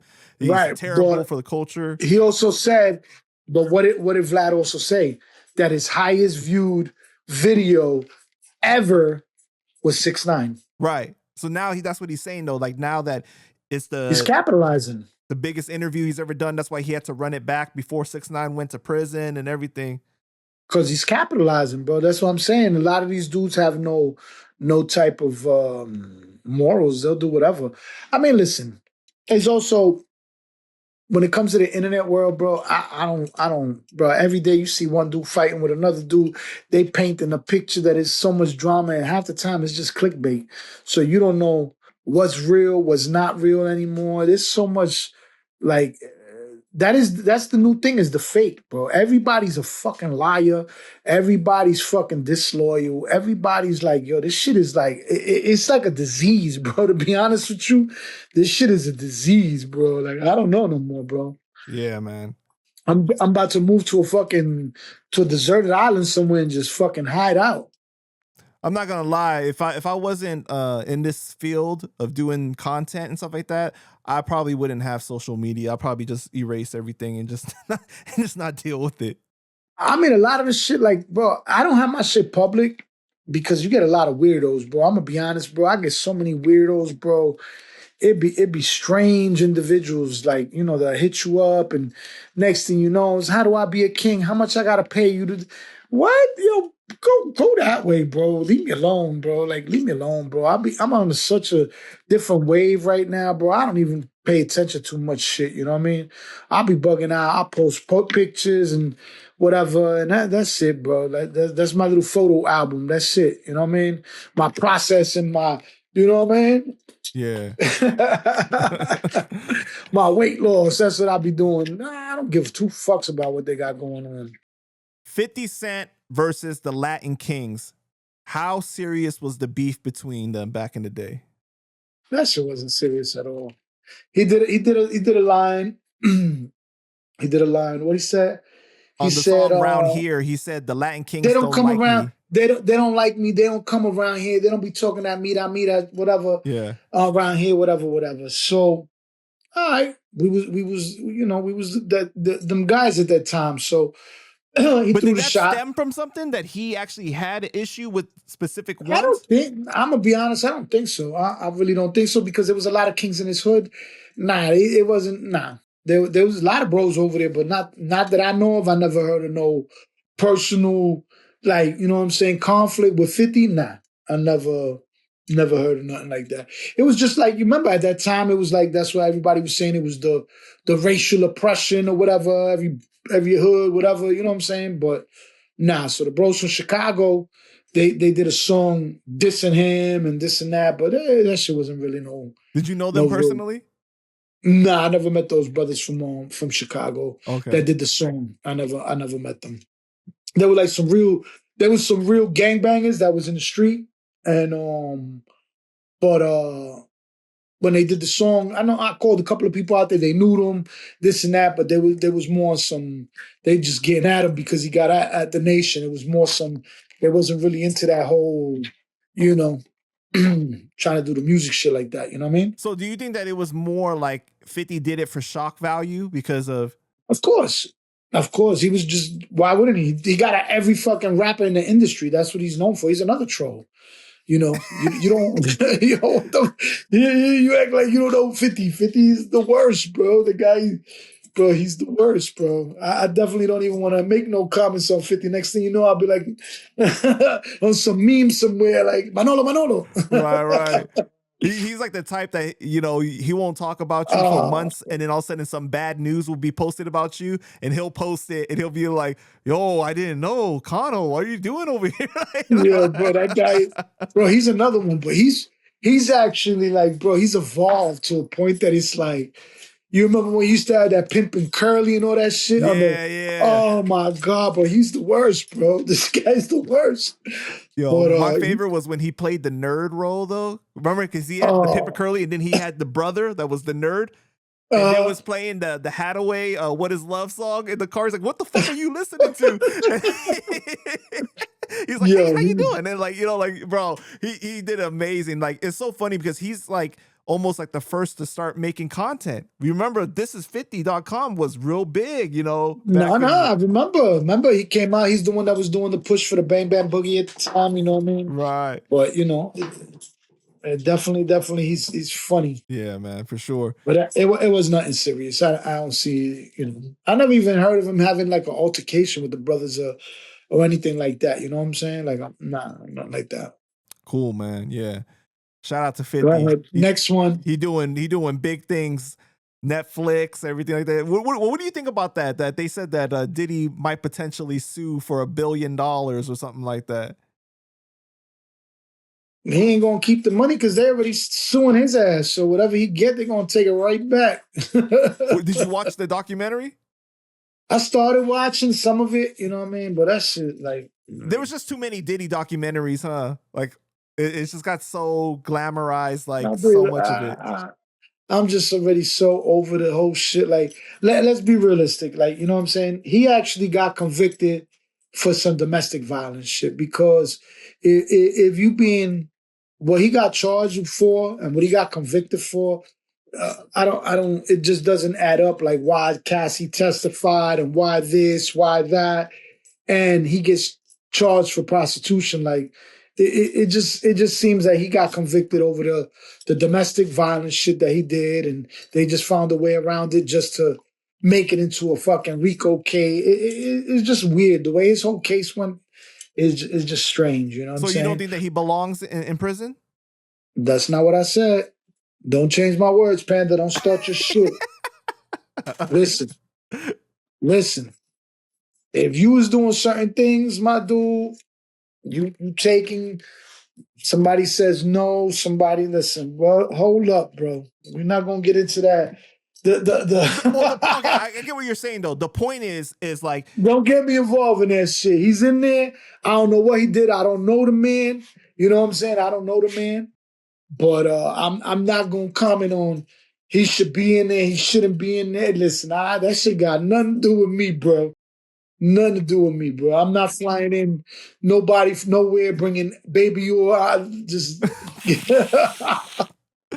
I'm good. Well, I think that, most people would agree that like he has had a history of not being a good person per se, but they didn't do a good job of proving that he's guilty of like, what they wanted to prove. But that's exactly my point. Right. That they didn't. The case wasn't as strong as they made it out to seem of what like the difference with him and R. Kelly. Right. Like R. Kelly, they came bam, bam, bam, bam, bam, bam. But they got a really strong case after the documentary came out for R. Kelly, though. Remember? Well, his whole case was based off the documentary because that was basically the evidence, the witnesses. That's how they built the whole case, was based on that. You know what I mean? Yeah. It's crazy, man. Well, do you think that that Diddy's gonna get out early? You want my personal opinion? Yeah. They're gonna come back after him on a different indictment. Oh, you think so? Okay. It's so crazy though, because this era now that we're in, this culture, I feel like if Diddy did get released, he could announce, yo, I'm having a celebration at Madison Square Garden. And we're doing the white party. We're doing I think it would still sell out, right? Because nobody cares anymore. Like a lot of people don't have morals or values like that anymore, My dude, in society itself nowadays, nobody has more. Bro, there's no loyalty. There's no honesty. You know what I mean? Like, bro, even in relationships, everything is like so toxic. It's crazy, bro, because people don't know how to communicate no more. And it's just like nobody has honor or loyalty or respect.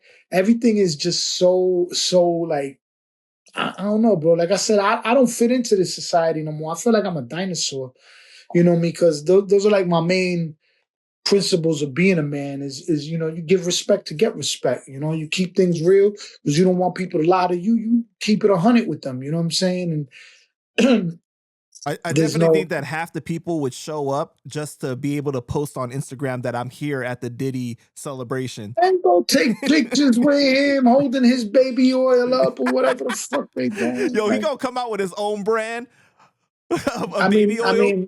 I mean, that would be the smartest marketing thing. I'm gonna be real, bro. I'm not some lotion, what would some Diddy lotion. What would he name the brand? Oh man, I don't even know, bro. Like, I don't even want to go there. I want to move. I want to move away from the pause because everything that come with Diddy's pause, right. Like, that's true. Bro, like, all right. Like, what happened with Jim Jones and the bros in Springfield, Massachusetts? I don't know what actually happened over there. I know there was some type of altercation or something, that they was trying to pop off on him. See, Jim be doing some slick shit sometimes. Like, we was at the parade, the Puerto Rican Day parade, and he's Puerto you had Rican, right? Or I half don't like know if he's part. I don't know if he's part Puerto Rican or part Dominican. I think he is part Puerto Rican though. yeah. Go.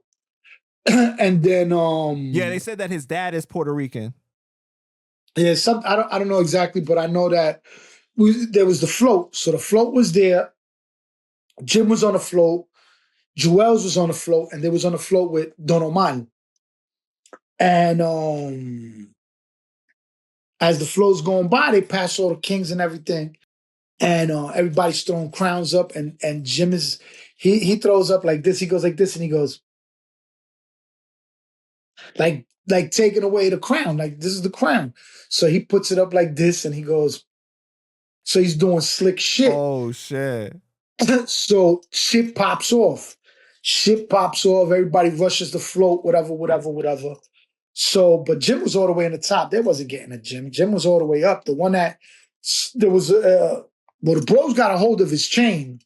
Wait, this was in Springfield? This event right here? No, this is in New York. This was in New York. Oh, That's so what I said. this is a separate incident because I'm talking about this is separate. Right. No, I don't know what exactly happened. I just said that he does slick things. So I don't know what he did over there for the bros to go press him, but I'm pretty sure he just does certain things. Like, you know, that's just his personality, what he does.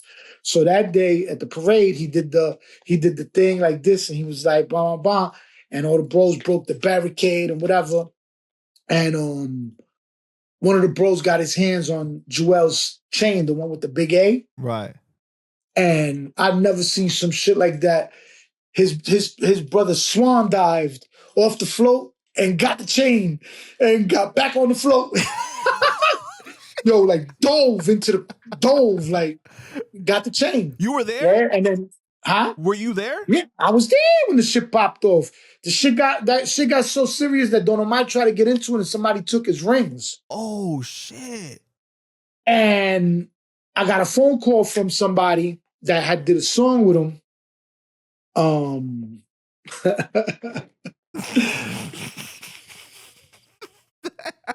That you can't say? Okay. All right. I don't want to just I don't like putting him involved, but he called me. He was like, yo, I need you to get Don's rings back. Got you. You know what I'm saying? And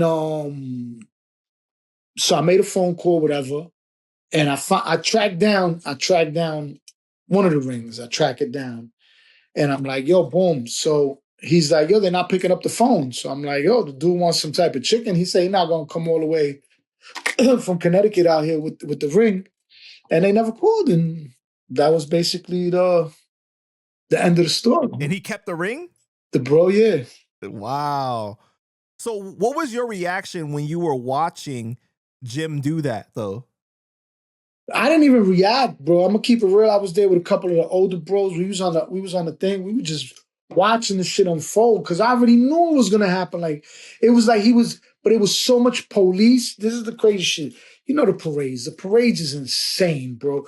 There's police everywhere. Right. But you know what I mean? Like for you to do that, he knew what he was doing. He was he was instigating the whole shit. You know what I mean? But he ain't. The thing is, like, this is what I try to tell the bros. He ain't dipped the crown. He ain't disrespect to that point.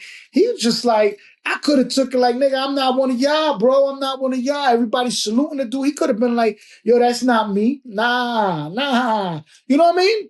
He ain't throw it down or nothing. But you know, when you're dealing with you know, when it's a mob of people and the mob mentality, I didn't even react, to be honest with you. We was over there on the side and we just stayed over there chilling while all that shit, all the madness was going on. We just didn't.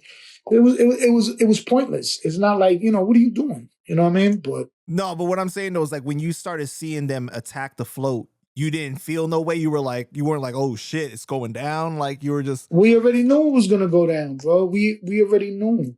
Yeah. By him just doing that, first of all, that's our day. At that point, the parades, that was our stomping ground. You know what I'm saying? Like that was Nietas and Kings.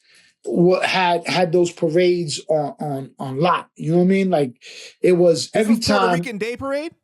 Puerto Rican Day Parade. Gotcha. Okay. So in those times, you got to understand, it was you didn't see too many, you know what I'm saying, bloods over there like that. And if you did, they always had them like blocked off towards the end of the parade, separated from us. The police made sure to barricade them. You know what I'm saying? Because remember, we used to march in the parades. So when we used to march the parades, that's why they stopped giving us the permit, because that's another thing. They used to lead us all the way to the end, and right at the end is where they used to have them. So there you go, boom. It's like, go ahead, y'all off the main avenue, Fifth Ave, kill yourselves. So that's how it started going down over there. But I already knew that shit was gonna happen, though. You know. Was this before or after the Springfield incident? Oh, this is way before the Springfield shit. The Springfield shit just happened a couple of years ago. The shit was like, what, 10 years ago? 8 years ago? And I mean, on video, you see his man get jumped pretty much, right? I think they didn't get Jim in the video. No, they didn't get Jim. I don't know what the whole, but at that time, that Springfield chapter was that's most of the dudes that went down on that Boston indictment. A lot of them was from Springfield, from Boston. They were all from that area over there. There was there was pretty. Yeah, that wasn't an easy, Right. Yeah, but they're still big over there. That the parade incident though, I mean, they're pretty lucky that they got the chain back, because that would have been pretty bad. Yeah, bro. Like I told you, bro, I saw the chain, because it was, and it's not like somebody took it off of him. Bro, it was just like in the tussle. Remember those chains that we used to wear back in the days was the ones that used to hang down like to your waist. 48-inch chain, with that's what pendant. I'm talking about. So the shit, I guess, slipped off, and somebody from the crowd grabbed the shit. You know what I'm saying? And bro, as you see the chain like in the air, like you saw it in the air, like walking back, all you see is his twin brother, whatever, the twin. He swan dove like this off the float. How high? In the air. How high like, are you saying that he jumped? Would you say? Bro, that shit, the floats are what? Floats are about 10, 12 feet off the ground. Maybe they're up on the fucking, they're higher than 2 cars, right? The floats. Yeah. Bro, he dove. How did he land? Bro, he on people, because it was a crowd. Oh. So he dove, bro. Like he dove and grabbed the chain and pulled it, and then next thing you know, he was back on the float. I mean, that shit had to be like 100,000 easy. I don't know, bro. It was the one that he had the big A, that big A they used to have. Right. At the time, but it was, he got that shit right back. They wasn't playing no games. But it's not, like I said, it's not like they yapped him or whatever. It's like, I think that when the whole shit was going on, that's what happened to Don Almighty. Don Almighty's trying to break it up. He got them big ass rings. Whamp. You know what I mean? It's not like niggas, or they fell off his hand or whatever happened. You know what I mean? But you know how that shit goes, Yeah, but, man, wow. I actually tracked it down. That was the crazy shit, that I actually was able to pinpoint somebody that knew who had it. And, I was trying to get it back for him, because at the time, even if I had to pay for the shit out of my pocket, you know what it would have been for having a record with Don Omar at that time? You know what I'm saying? What year is this? Bro, this is like right when Scandalous had just the song. Got you. Okay. He had just did that song. Bro, that's what I'm telling you. Like it was he was big. It was big, time. Bro. It was big. It's when he was big, bro. Like, bro, that right there, bro, that shit would have been, and that's what I was trying to get. I was like, yo, tell me, I'll get in the rims bag and I'm get a feature, bro. you know what I mean? How much that ring was worth? I don't even know, bro, to be honest with you. I know when I got the call, he was like, yo, see if you could get it back.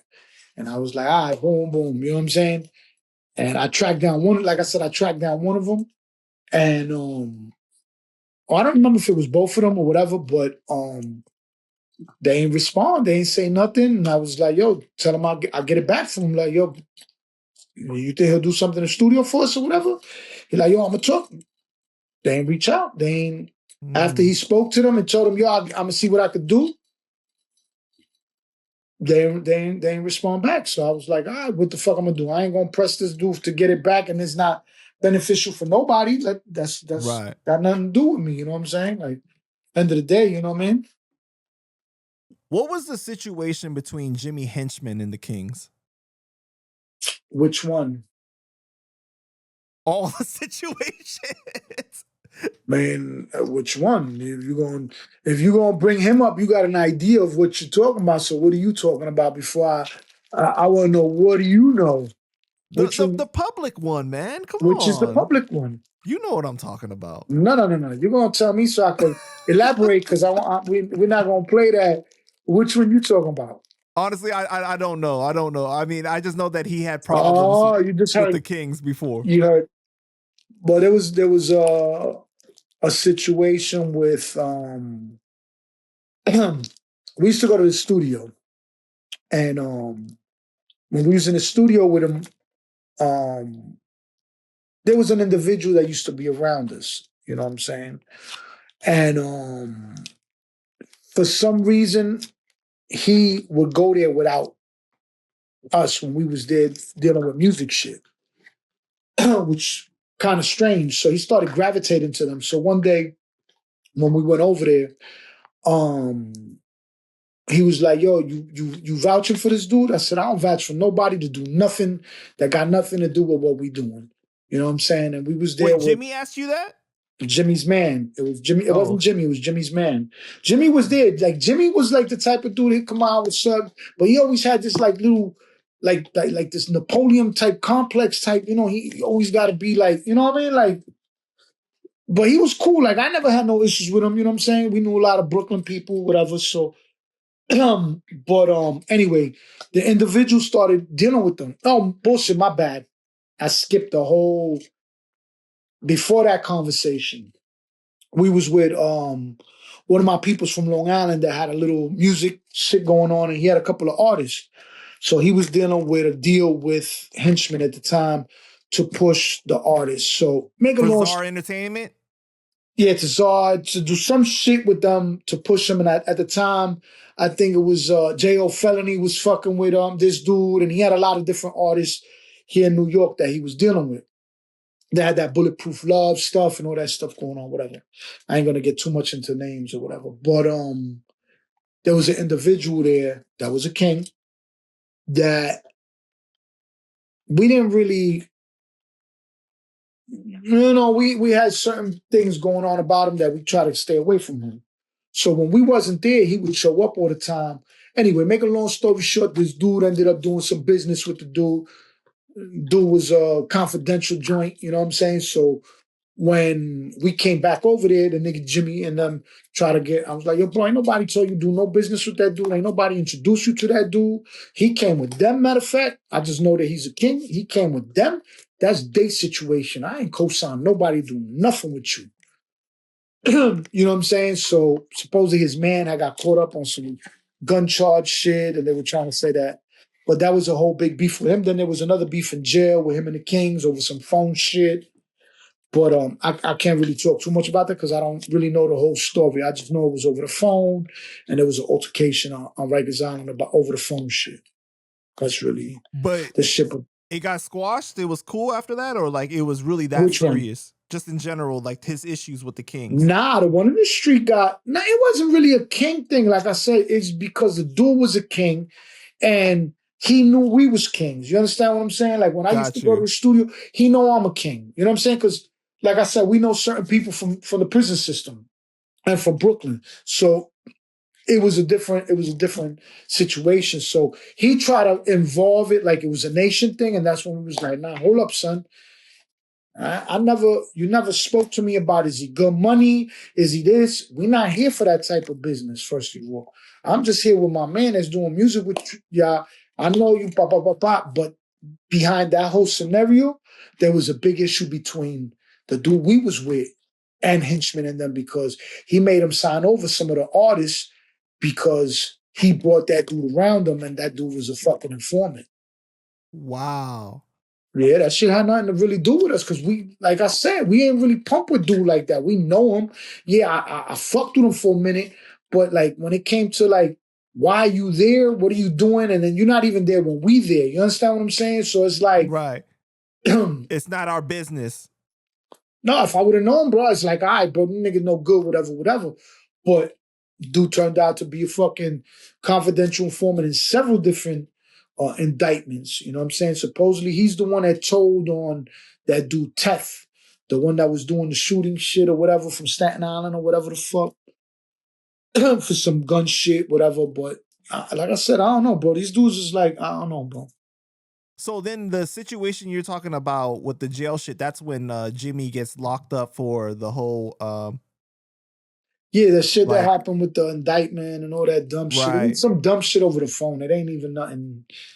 I think it was just a fight or whatever. So it ain't nothing crazy. But the other one was it could have turned ugly, you know what I'm saying? Because nigga, you bringing a fucking informant around, but like I said, that shit had nothing to do with us. You know what I mean? That's why I don't really get into too much of that the shit with that dude, because that shit is really nothing to do with me. You know what I mean? Like I ain't got nothing to do with whatever they got going on. You know? All right. Yeah. Well, you were, speaking of Jimmy Henchman though, right? You were locked up at Rikers when Tupac was there. Okay. Right? So I wasn't with him. He wasn't in my house, bro. But like you heard the word around and everything. Like, was it a big deal when people were like, when he was locked up there? I mean, I know he was pumping with the bros because he was on that Black Panther shit. Not shit, but you know what I mean. He was pumping that. He was pumping the Black Panther and the Thug Love stuff. So he was pumping with the bros. He wasn't there that long, bro. They got him up. He was in and out of there. To be honest with you, he was just there for the trial, right? No, he didn't do the trial. He was on the street for the trial. Oh, okay. He was on the street for the whole trial. He was on the street is when he got convicted that they brought him in. So when he came in, right, he got shot at quads when he was on trial. So of course he wasn't in there. Right. Yeah, so when all that shit that was going on, when he went inside, it was just he was probably maybe there like not even 2 weeks, because what they did was they just bring him there. Remember, they situate you. So you get over there to the island. Once you blow trial, whatever, they do all the medical tests. They do all the bullshit. Sometimes it takes 72 hours for observation for the tuberculosis test they give you. They put the shot in you to see if you got TB. So you got to wait for the results of that. And then they do the classification and all the dumb shit. And then they ship you out up north. You know what I'm saying? So sometimes. Because he went into what, Dannemora? Well, I think he went to downstate first. I believe he went to downstate first, and then he went to Clinton.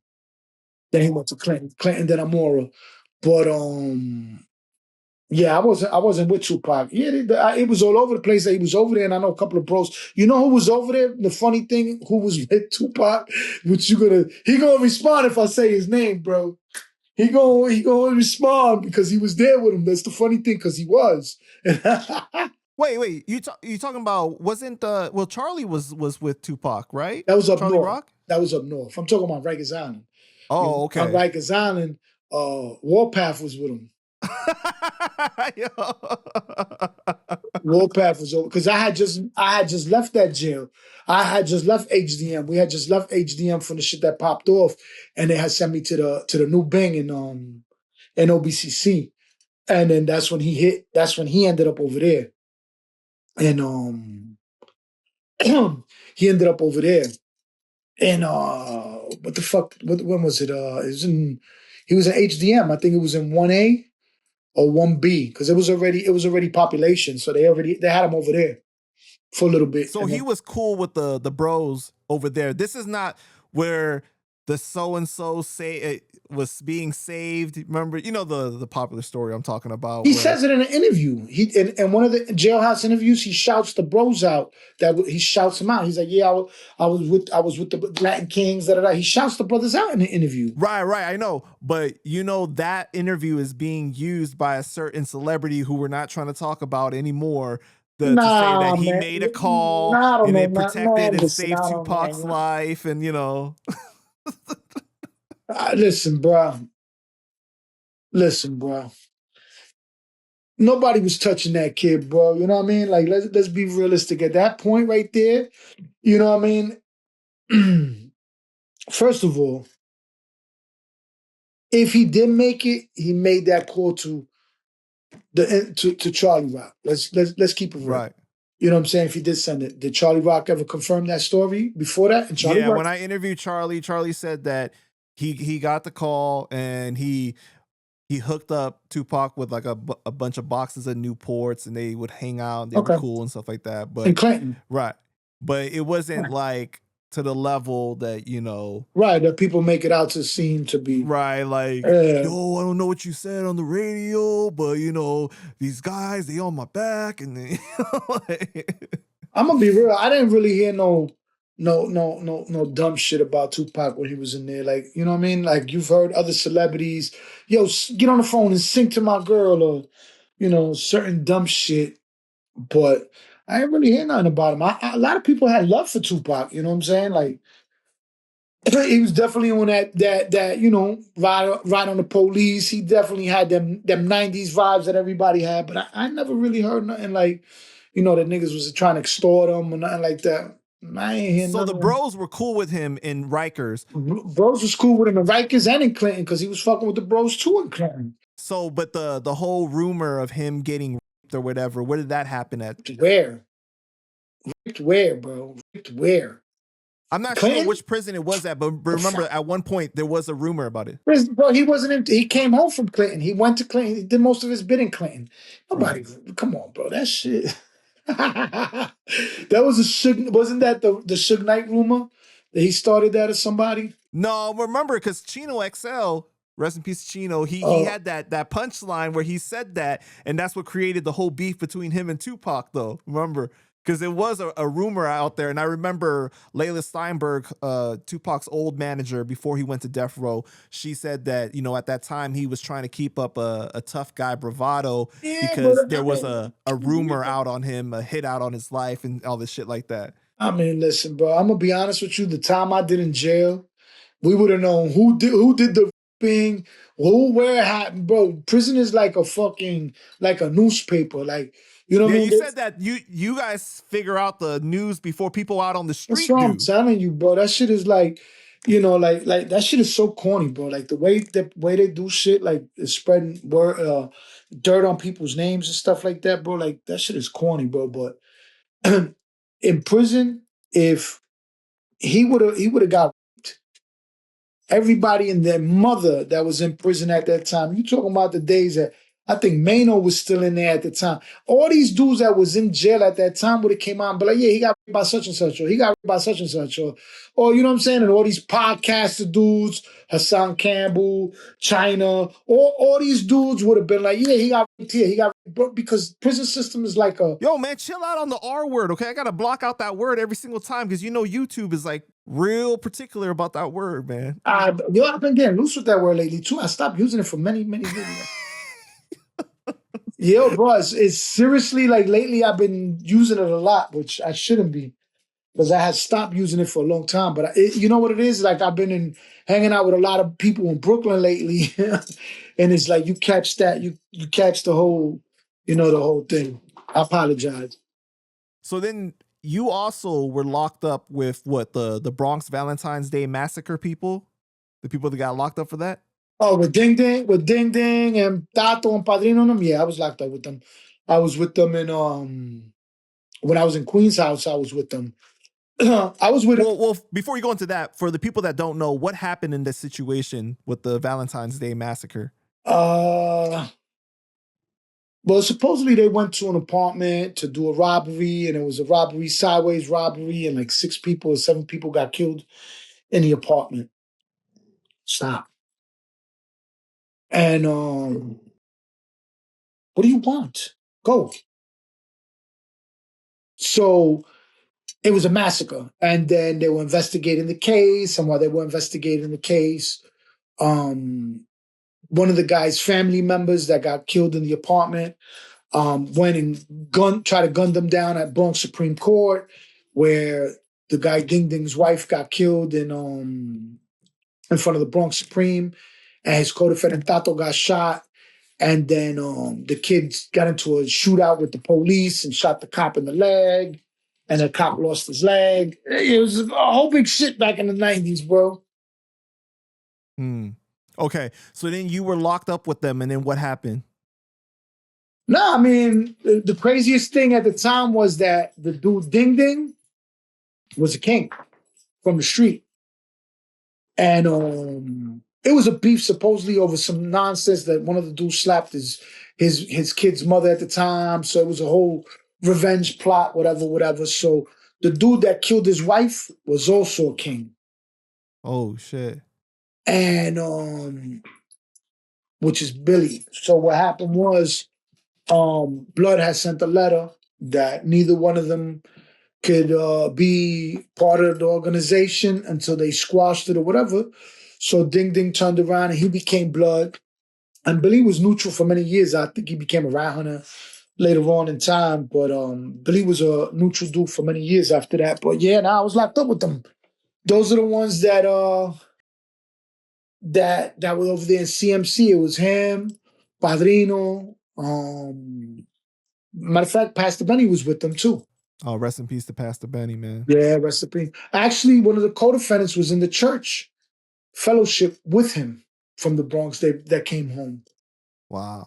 He was part of it. Like, I guess the lookout that really ain't had nothing to do with going into the apartment and came home. So, a lot of dudes be talking like, I was locked up with a lot of dudes, bro. There was a lot of different dudes over there that bro, we had the weirdo dude. What the fuck is this guy's name? Man. The dude from the Zodiac killer from Brooklyn. You ain't hear about the Zodiac copycat? Nah. Yeah, he was over there. He was locked up over there. He used to do the same drawings and all the dumb shit that he ended up marrying the other dude in jail, the China doll, whatever. You talking about China Blast. Herberto Seda? Yeah, that dude. He was he's from East New York. Yeah. So he shot. They called him the American serial killer who was active in New York City from 1990 through 1993. He fatally shot 3 people and wounded 6 others. Yeah, you want to know how he got caught? Before being caught on June 18th, 1996. You know how he got caught? How? His sister was messing with a bro. So he would be they would pick on this kid. This dude was like a weirdo. Like, bro, he would get picked on nonstop. He's from over there from like Picking and what is Picking and damn, I can't remember the block right now. I'm fucking stuck right now. But he's over there from the other side. And what happened was the bro goes over to the crib that bro was dealing with his sister, and he had beat up his sister something. So the bro beats the shit out of him. He goes in the room and starts putting together all these weird guns, and he shot the bro in the back. So when the bro runs out the crib, he barricades himself in the house, talking about he gonna do that. Police ran in there. They found everything, all the books. They found all the writings and all the bullshit. It was just funny as hell. I think the bro's name was Timberland. Oh, was it Timberland or Pete? One of them two that got shot he shot the bro in the back. Fucking after he beat him up, he's like, "You beat me up." Wow, man. Yeah, bro, that was in East New York. That was a funny, because bro, this dude got picked on. You know the nerd kid that. What is wrong with you today, bro? You out of control, bro. Like, bro, this is like out of control. Like, she never does this. The minute I get on this, it's like nonstop, bro. It's like she wants to be, holy shit. But the weirdo dude with the broken glasses, with the tape, that walks by every day with the pocket protector. The weirdo dude we're talking about the 90s, so we're talking about these nerds. That's how this dude looked. So everybody used to pick on this dude. Meanwhile, this dude was a fucking serial killer. Holy shit, man. Yeah. Nobody expected him to shoot. Bro, he shot him. This dude grabbed the mattress. He grabbed the bed mattress and had to block the door with him because he was shooting through the door. And the bro was holding the mattress against the door so he couldn't hit him again. Yeah, that shit was crazy, bro. But yeah, it's weird stories. What happened with the Latin Kings and MS-13? Because this happened in your neck of the woods too, okay? So you can't say you don't know. This happened in Long Island, okay? So well, what happened where? There's so many different incidents, bro. Like which one? But what started it, right? Like them moving into New York, basically? I mean, listen, at the beginning, there was a meeting, right? And at this meeting, it was done in I believe in Clinton Park over here in Hempstead. So Between the Kings and MS-13? it was the Kings, MS-13, Nietas, and there was another gang at the time that had just formed. But mind you, there was already tension going on. But the tension wasn't really with the Kings. The tension at that time was more with the Nietas. So the Nietas was going kind of more at war with the MS dudes. Like we had like isolated incidents, but it wasn't like all out war. So Great.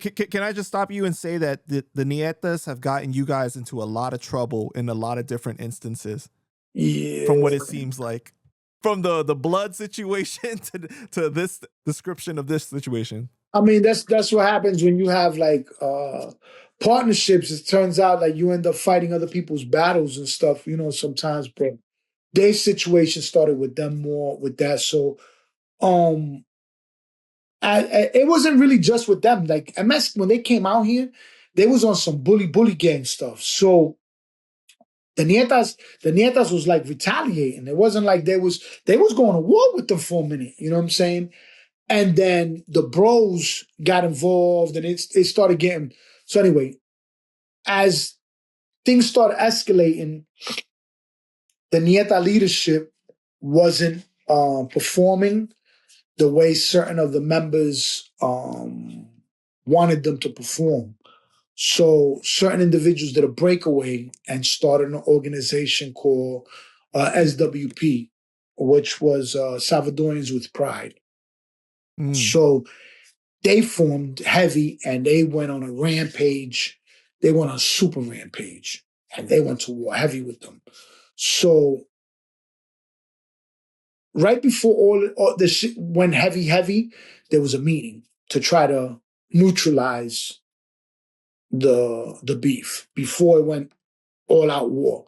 So everybody goes to the park, the Nietas is there, the Kings is there, the MS-13 is there. So when MS shows up, they show up all drunk or sloppy or like, they on some different stuff. Everybody else came more militant, more like, you know what I mean? So they came with like 5-6 different chapters from like one chapter was like from VA somewhere. They showed up in New York. The other one was from like Brentwood. There was a couple of different chapters that showed up. So anyway, they had to sit down. We called it the thing about working things out or whatever. And supposedly that day it was supposed to be the beginning of peace within the Spanish gangs. You know what I'm saying? Or whatever organizations, whatever you want to call it. And it was cool for a little bit until, again, the drinking, the bars. They ended up stabbing one of the dudes to death, and it just became an all-out war, bro. So, Damn, man, you surrounded by the pound right yo, it's now. like, yo, dude, every single time, bro. It's every single time, bro. Give me 1 second. Everything was cool for a little bit, and then there was an altercation in a bar where they stabbed some dude to death, and it just was the beginning of Who got stabbed? one of the dudes that was part of one of the organizations. I forgot. I actually forgot all of that, a lot of that. I can't exactly remember his name, but there was a couple of dudes. There was one that was a king that they ended up killing Indu, and they had stabbed him on the corner. And well, at the time, I believe was he on probation? It just started a whole mega war and what Hempstead is, which this is MS-13 that did the stabbing or SWP? No. SWP was rocking with the Kings at the time. They was rocking with the Kings. Okay. So the story goes like MS, the shit escalated with MS with them. So there was a time now that after that goes on, they go to heavy war with them. They go to mega war with the MS dudes. Like they were putting in serious work. You know what I'm saying? The Kings was going at it with them. And the Nietas kind of started fading away on that chapter. They was having a lot of internal things, but the chapter in Freeport was very strong. they was holding it down. The other chapter on the other side was holding it down. But it's just a lot of shit started popping off all over Long Island. You gotta understand, Long Island's built in towns. So there'll be, if it's in Brentwood, that's like 40 miles from me. You know what I'm saying? 30 miles from me. The other one's like 20 miles. It's not like it's down the block, like everything's like 2 miles far. You know what I'm saying? Everything is Right. like, so it's like there's different towns and different things going on. So there's different chapters and everything. And so much shit was escalating with the MS dudes because it was like, it seemed like the ones that came out here was just like straight out of like the savage mode. It was just savagery, like jumping out on kids with the machetes. You know, they chopped off some kids his hand with a machete because they thought he was a king coming back from the Puerto Rican Day Parade because he had the Puerto Rican flag wrapped around his arm. Yo, bro, they killed another kid coming from the parade also years ago. So it turned into like a war zone out here, like a mega war zone. And then, like I said, the SWP, then what happened was the SWPs get indicted. They get a RICO racketeering case and take down most of the leadership. Most of all of them go down and end up in the feds. Some of them became kings, some of them didn't, you know. But yeah, bro, that shit got ugly with them. And then it ended up being just a king against MS beef. And that, to put it bluntly, it ended up us versus them. Damn, that's crazy, man. So how would you say like the impact of them? Because MS-13 is from the West Coast, right? They're actually from El Salvador. But I mean, like I know, but like they like really like came up over on the West Coast before going to New York, right? Well, that's why they have the 13. The 13 is added on to the MS because they're Mara Salvatrucha, but they have different cliques now. All of them have the 13 out of respect for the Mexican mafia. That they have to have the 13 on it. You know what I mean? Like the Northerners have the 14, the Southerners have the 13. So when they came into New York, how did you see the impact of them coming into New York? You didn't really see it, to be honest with you. You didn't really see it because a lot of them, it just crept in. Like, I'm going to be honest with you. It wasn't like you started, they crept in. It was like a real, like a lot of them do like landscaping and do like a lot of manual work in the daytime. So at night, bro, I'm gonna be honest with you. I don't go to the boppy bars. Like I don't go to the little Mexican bar in the corner. I don't really go to those spots. You know what I'm saying? Like if I'm gonna go out, I'm going out to look for, you know, certain kind of women. You know what I mean? I'm not looking for a certain caliber of young ladies. You know what I'm saying? So those bars are more like how do I explain it?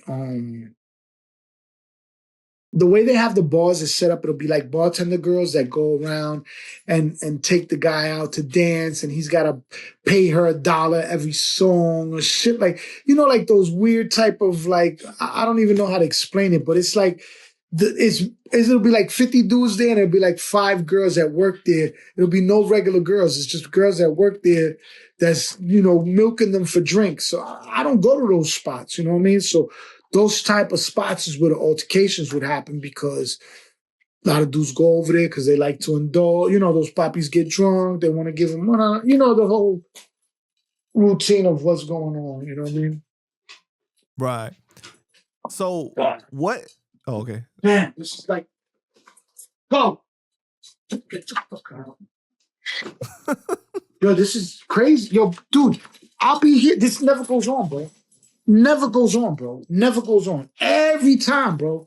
It's like she wants to be on the Panda Chop show. You know what's so funny is that I had a friend who had a American bulldog too, right? I think some kind of bull breed, but like anytime like I would call him and talk to him, the dog would like be like going after him to get his attention and shit like that too. Like it was like jealous.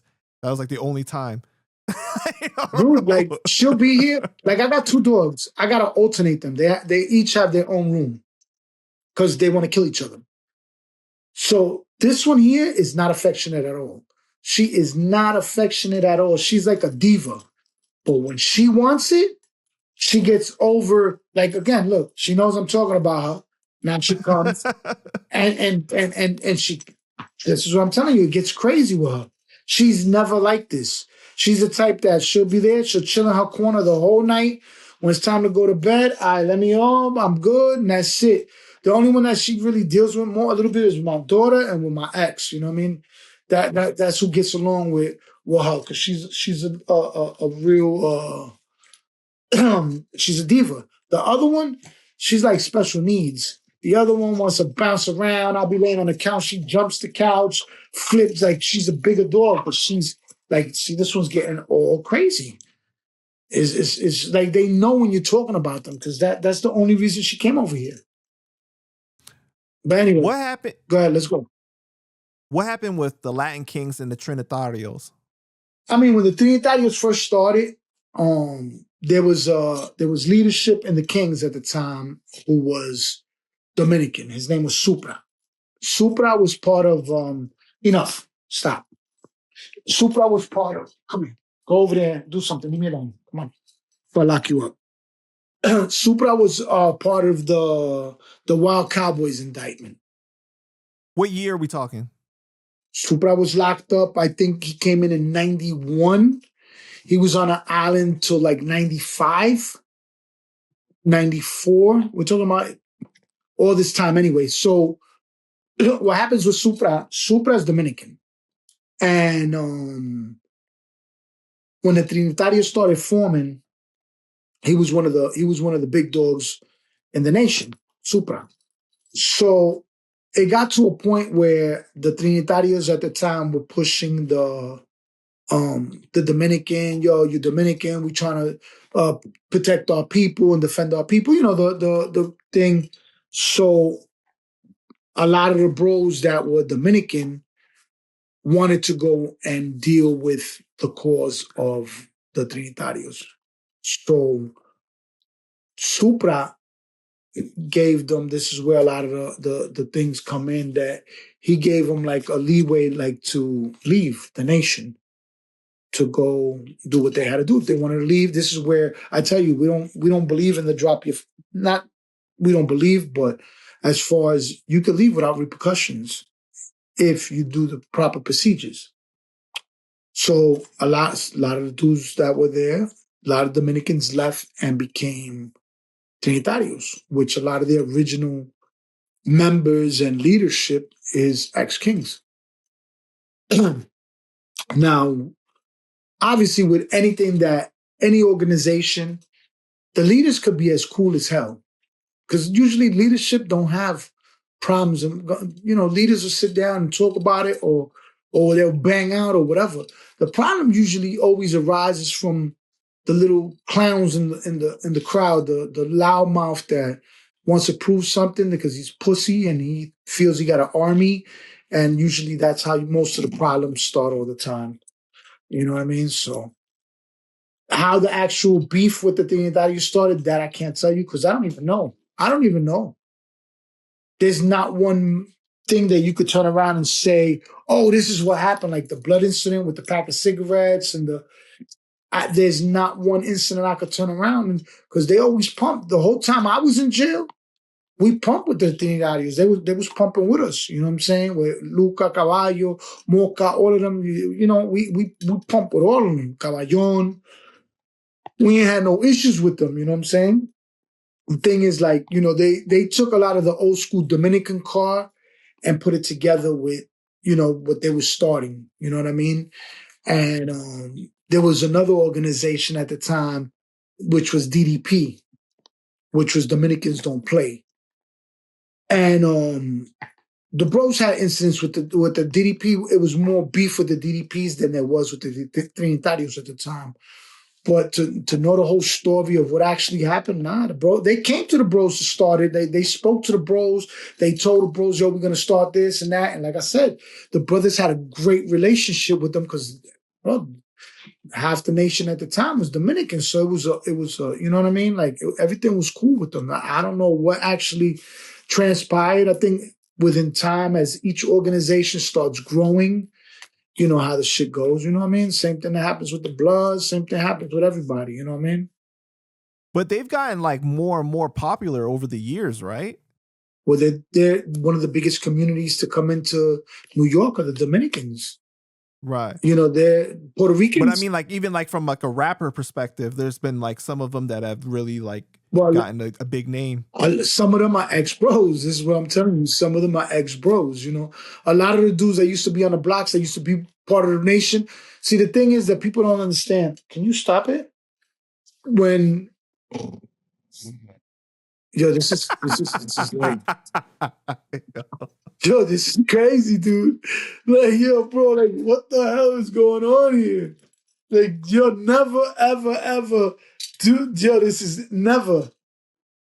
And yo, the funny thing is, I used to be sitting here with my ex, and as soon as she sits on the couch, the dog will be over there. As soon as she sits next to me, the dog gotta be right on top of, in between. Like, the jealousy is so crazy.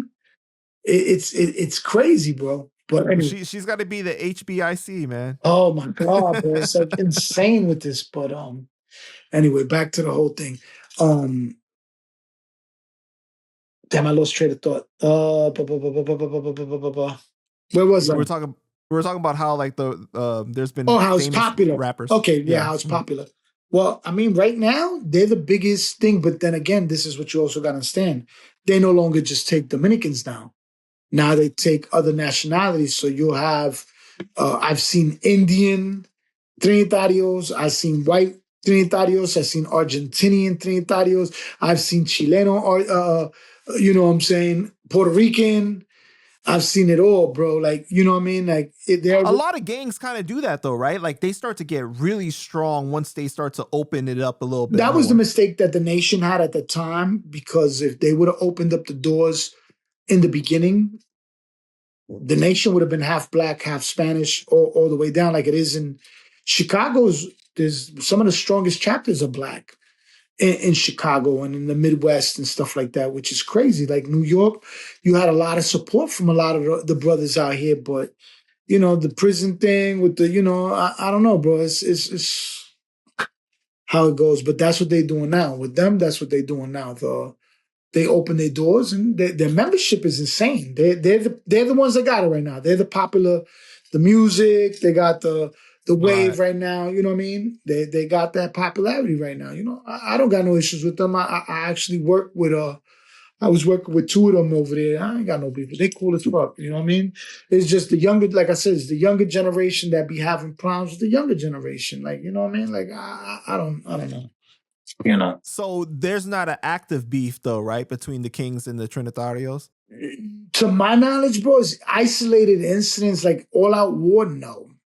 Okay, gotcha. But it's just like, you know how it is, bro. This neighborhood got beef with them over the bar. That neighborhood over there is over a chick. This guy's selling weed on his block. This guy didn't pay him for the weed. And, you know, the nonsense that always happens amongst the young dudes. The older generation, bro, that shit don't even exist. I'd be cool with all of them. Like Poe be dealing with all the Trinitarios with the music thing and all that. That don't. I don't really look at it like that. You know what I'm saying? Like, I don't get involved in whatever the younger generation does. It's what can I do? You know what I'm saying? If I'm there, obviously I'm gonna try to defuse it or try to break it up or do whatever. But to being involved in that to that point now. Right. Did you guys ever have any beef with like Asian gangs, like the Ghost Shadows or you know, the Flying Dragons or anything like that? Beef? No. I know there was a brawl with what was it, the B2K dudes, Born to Kill in Queens. BTK, yeah. Yeah, there was an incident. You said B2K. B2K, whatever they were called. BTK, you know. So Omarion come out dancing and shooting and shit. Them dudes, whatever it was called, bro. But I think they're Korean or they're... No, they're Vietnamese. The okay, BTK. Vietnamese, yeah. So it was at a yeah. pool hall, whatever. We got it on and popping with them on some... whatever. Where was this at? In Chinatown? No, this was in Queens. This was actually in Woodside at a billiards that was over there. They used to control. They used to go to war with this other crew called the Green Goblins. And they What year? What year we talking? Just like 96.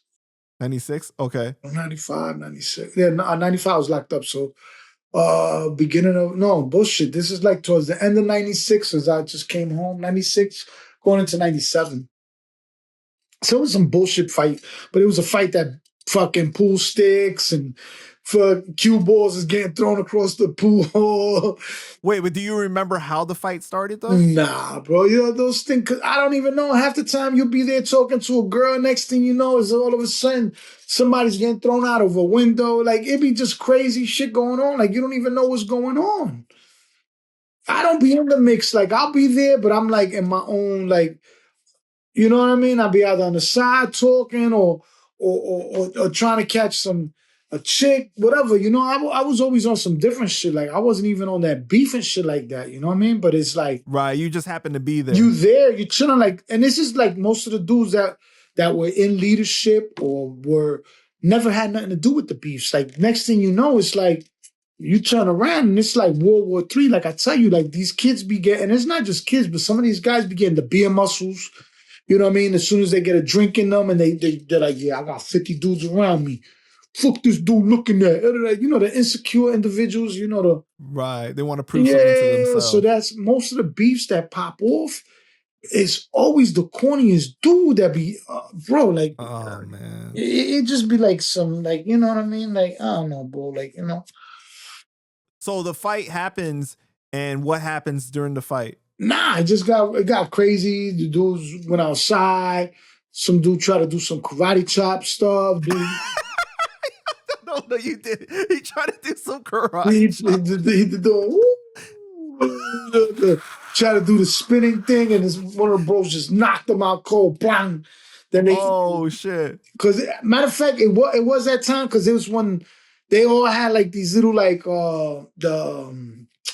the Hondas, the S2000s and all that with the glowing lights on the bottom and all that stupid shit. Oh, so this was Fast and the Furious on the East Coast. This is like 90. This is what I'm telling you. This is like 90, 98. This is all they do. The import time. The import time was time. Big. It was all of them had those cars like the S2000s and all those cars. Bro, dude, Acura Integra beat up their it got bad. They beat up their cars. It got bad. So you guys ended up winning. Of course. I'm just saying. I mean, sometimes they take loss, but that day, yeah. Bro, the dudes were like 4 foot. Bro, it was an abuse, bro. It was abuse. Like, it was dumb shit. Like, no, every time you ask somebody, yo, what happened? What was the fight over? Nah, he was acting up. One was acting up. He was drunk. I slapped him. They try to get in. Yeah. So they didn't get no kung fu moves off. Nobody did a spinning kick and knocked anybody out. Nah, one of the bros got his head split open by a ball. You know, the pool ball. They threw the ball and hit him in the back of the head. It just split his shit open. I mean, listen, you take some that win some, but yeah, right. It was just. I don't know, bro. By the time I got out the spot, it was just like that shit was basically over. Cars are peeling out. You see windows getting broken. The dude trying to do the. Yo, I swear to God, bro. It was like I was like, yo, this guy got to be joking. And I think he was trying to scare them, bro. Just bang, knocked them out. Oh my God. Yeah, but that was really the only. Your man was like, I don't know kung fu, but I know crazy. Yeah, that was like one of the that was one of the only times I ever seen. I never had beef with the Chinese. Like they more to themselves, bro. Like there was actually like when I used to go to Chinatown to go to some of the after hours and stuff like that on Canal and on Bloom and some of the spots, the Chinese spots that they used to do the gambling and spot over there, those spots and those clubs.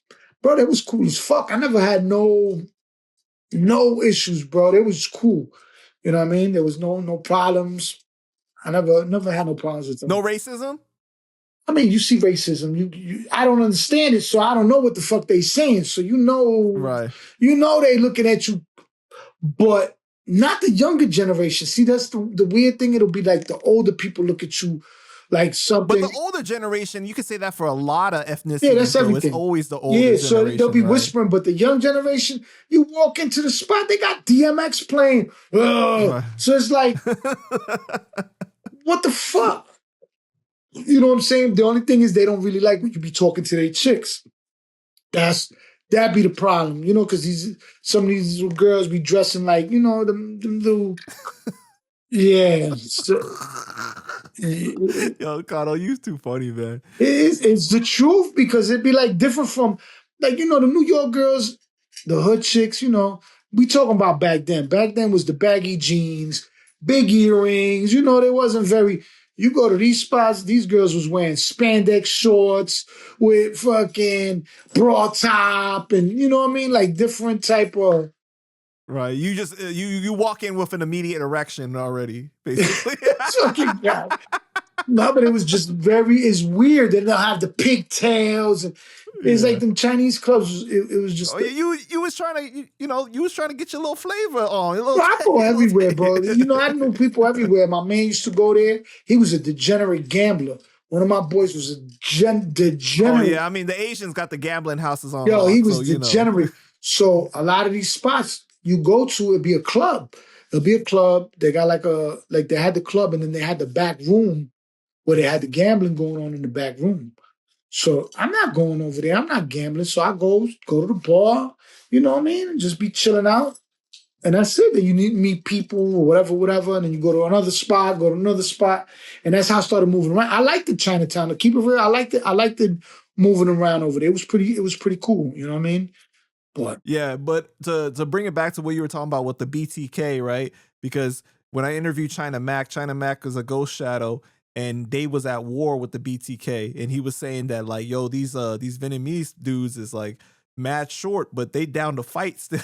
No, they fight. They fight, but them dudes is like, that's what I tell you. Them dudes were like 4 feet tall, bro. It was hold on. It was ridiculous, bro. That shit was like, but dudes is like you fighting an army of midgets. You fighting an army of midgets, bro.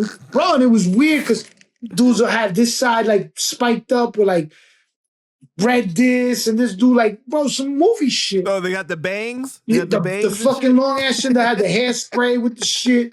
The chick will have spikes, like, yo, bro, like weird. Like, you know, shit. That's their culture. So, you know, I don't really. But, yo, the chicks try to fight you guys too? Nah, chicks was involved too, bro. That shit was bro. Damn. Yo, this shit sound like Rush Hour. Where, it was a Royal Rumble over there, but dude, you know what it is? Like when you start fucking up their cars, they not trying to hear that. They was out of there. Them dudes jumping in their cars and it's like, no, we just spent all this money on yeah, bro, that shit was low profile tires and everything like that. Yeah, these dudes was fucking up their cars, bro. Once their cars started getting fucked up, they hit the NOS and everything. Nah, can you go? Yo, but that's funny though. This shit kind of sound like Rush Hour, where remember Chris Tucker was fighting with the girl. He's like, I really want to take you out to a movie. Yo, bro, that shit was like I said, bro. But that shit wasn't like I said. That shit wasn't in Chinatown. That was some random pool hall.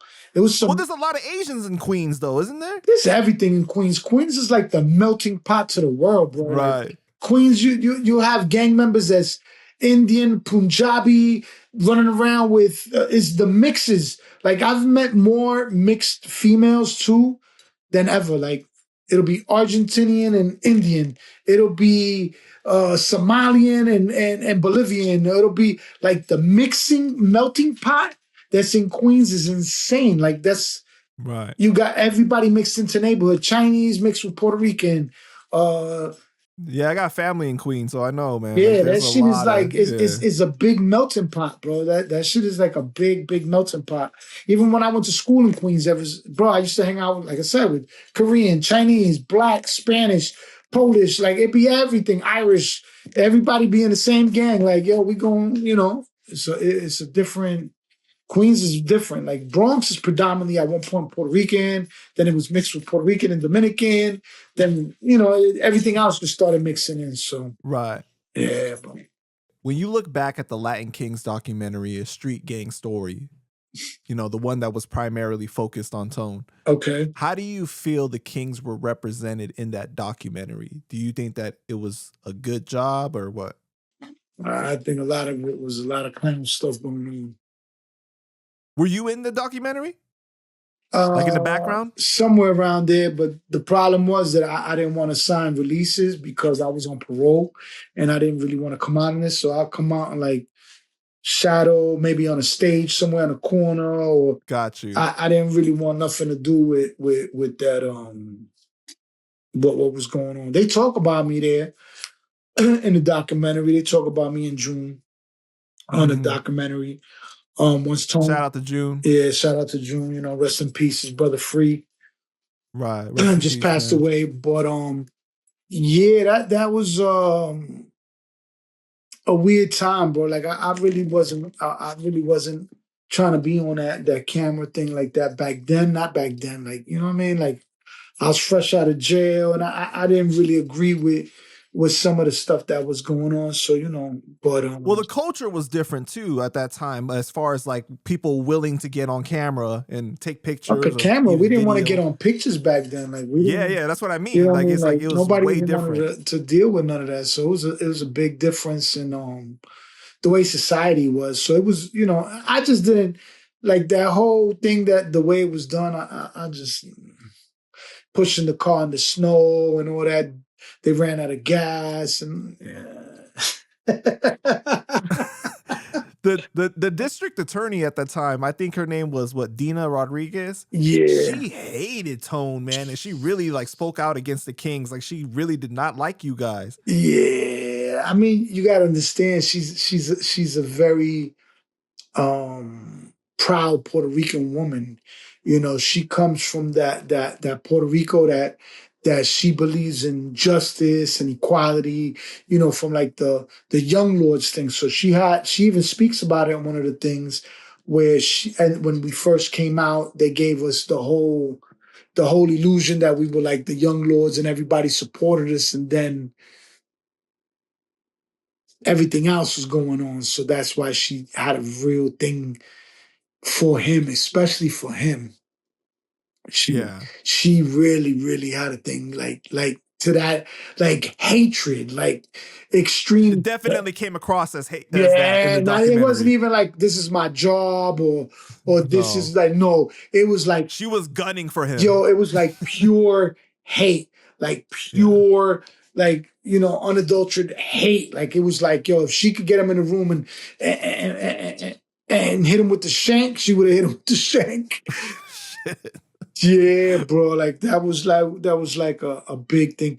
Like she said it. She said that it was a disappointment to her, you know, because everybody in the beginning put their belief. Listen, it is what it is. Like, you know, everybody wants to blame one man.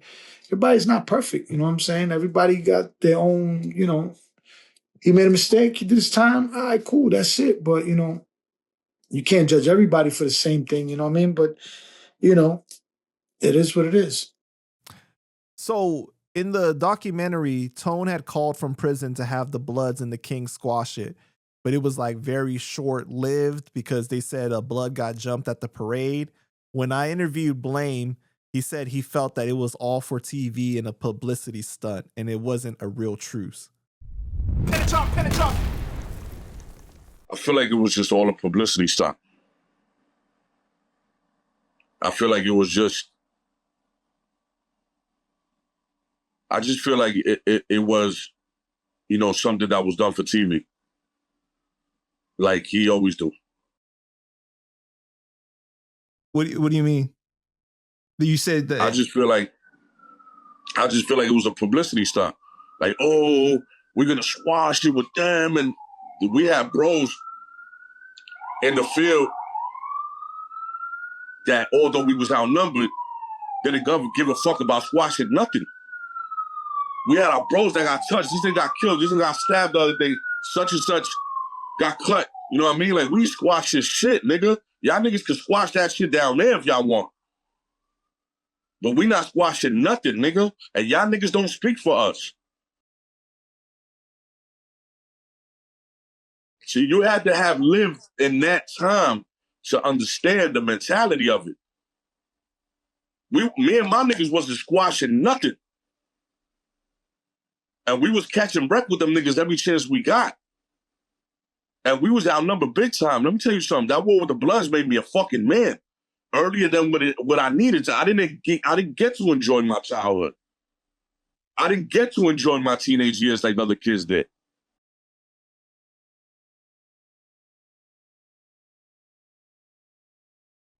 You know, in the documentary, they showed like, I think a blood that got jumped during the Puerto Rican Day Parade or something like that. And they were alluding to the fact that that's the reason why it ended up getting squashed, because on actual screen, they were showing the Kings and the Bloods together getting along, and it seemed like it was positive. But you're saying that was like for TV. Absolutely.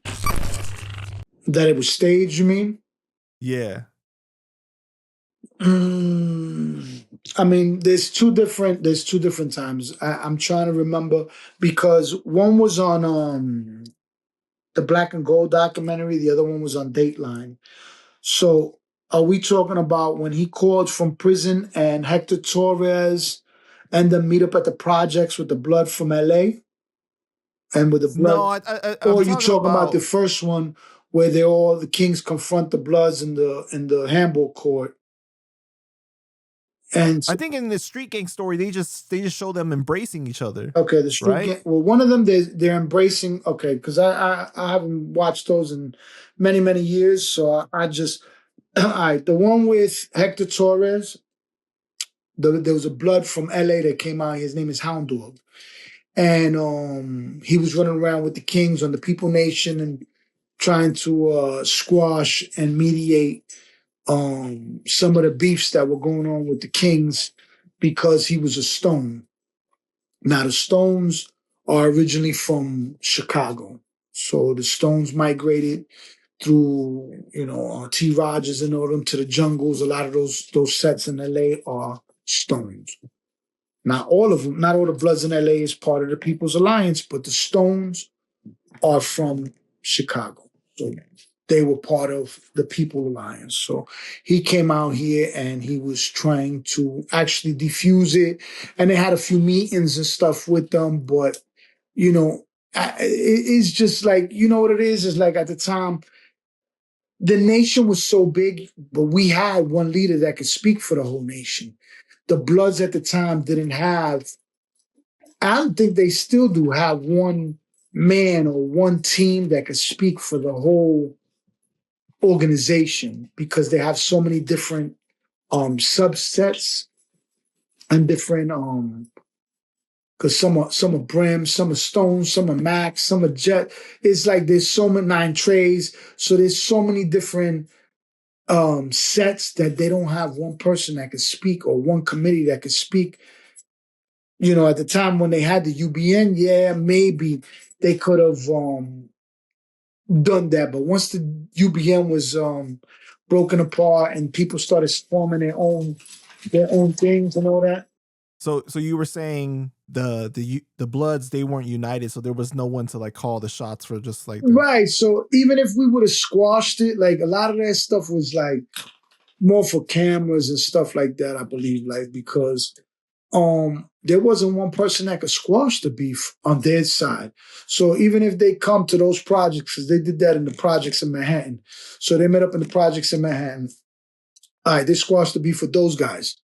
What about Uptown? Now you go Uptown, you go to the Bronx, you go to Brooklyn. Come on, bro. That shit was like it was more of a theatrical thing, I think. I get the message. I get the message because they were trying to show that they were trying to delegate peace, but I feel a lot of that was theatrical. You know what I mean? Magoo is said to be one of the people that were king that became a Blood. Did you know him personally? I met him a few times. So what do you remember from that time when he was a king and then he became Blood? I mean, at one point, Magoo was a cool dude. You know what I'm saying? I think that a lot of the problems happen from jail when people start indulging in certain habits and they need to feed that habit. You know what I mean? So his problem was the extortion shit. He liked extorting people putting pressure on individuals, and he was reprimanded a few times, and he continued to do it. So, that's the beginning of the end of Magoo being a king. Right, because in the manifesto, you're not supposed to be indulging in certain things, right? It's just not even just that. You're extorting. At the time, you got to understand, you're extorting. One thing is, all right, there's a difference between strong arm extortion and friendly extortion. Friendly extortion is I talk you out of your stuff without even actually doing anything to you. They give you the arm around, yo, come here, you know what I'm saying? Yo, blah, blah, blah. And they talk you out of your own stuff. That's friendly extortion. You know what I'm saying? Or, come over here and chill with me. I got you. Just, yo, let me get the pack of cigarettes. Yo, I got you later. Da, da, da. That's friendly extortion.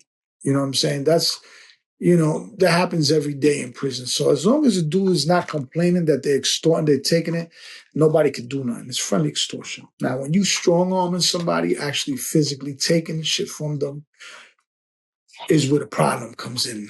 So you're taking stuff from other Spanish people and other things to indulge in other things. So it starts turning into a conflict because, there's certain rules that were established in the prison system when it came to the kings and the nietas.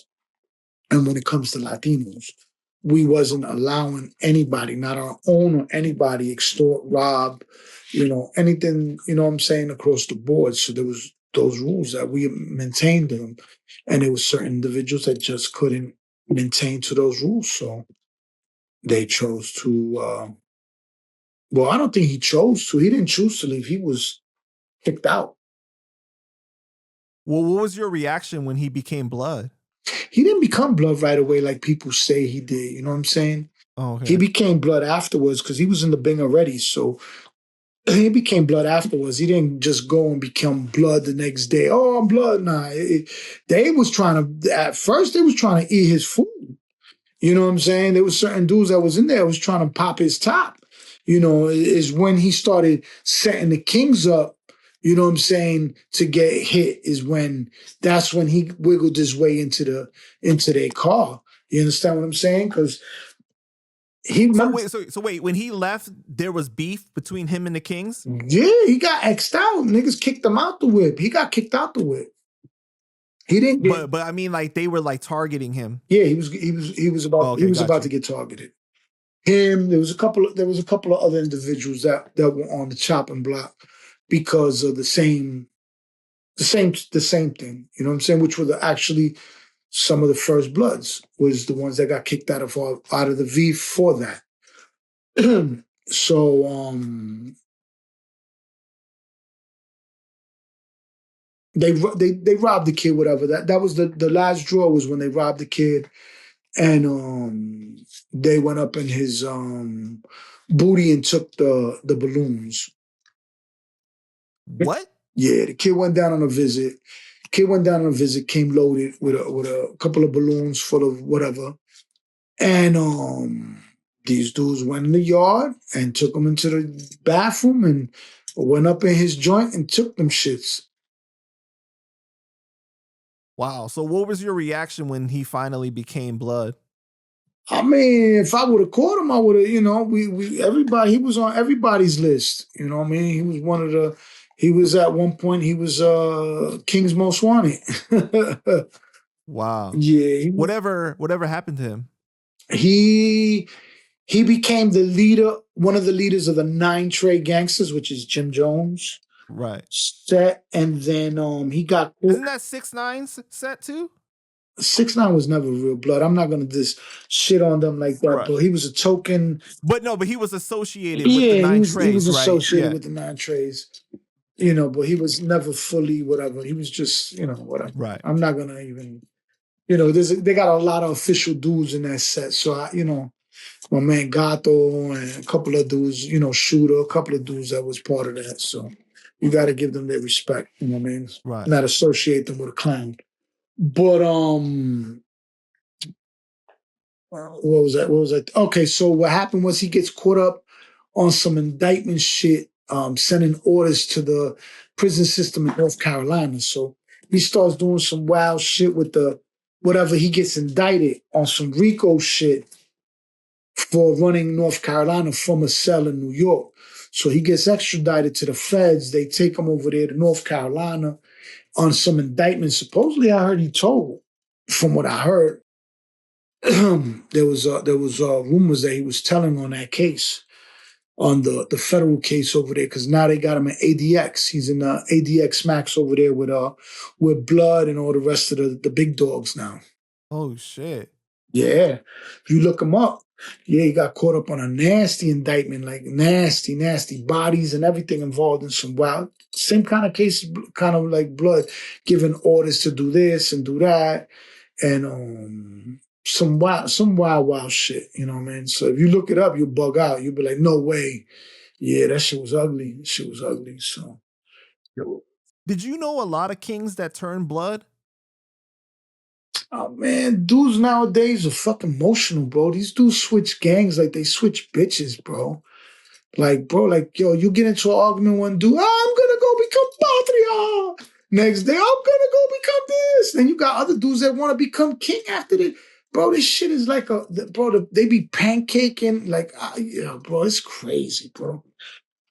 Listen, so that's what you mean a lot too, is there's no loyalty anymore. It's not even about loyalty. Like, I've been in beef with my own people. Like, I fought it. I got cut. You know what I'm saying? Like, it's been like you know what I'm saying? Like, it's like, for me to leave, I'm going to be neutral.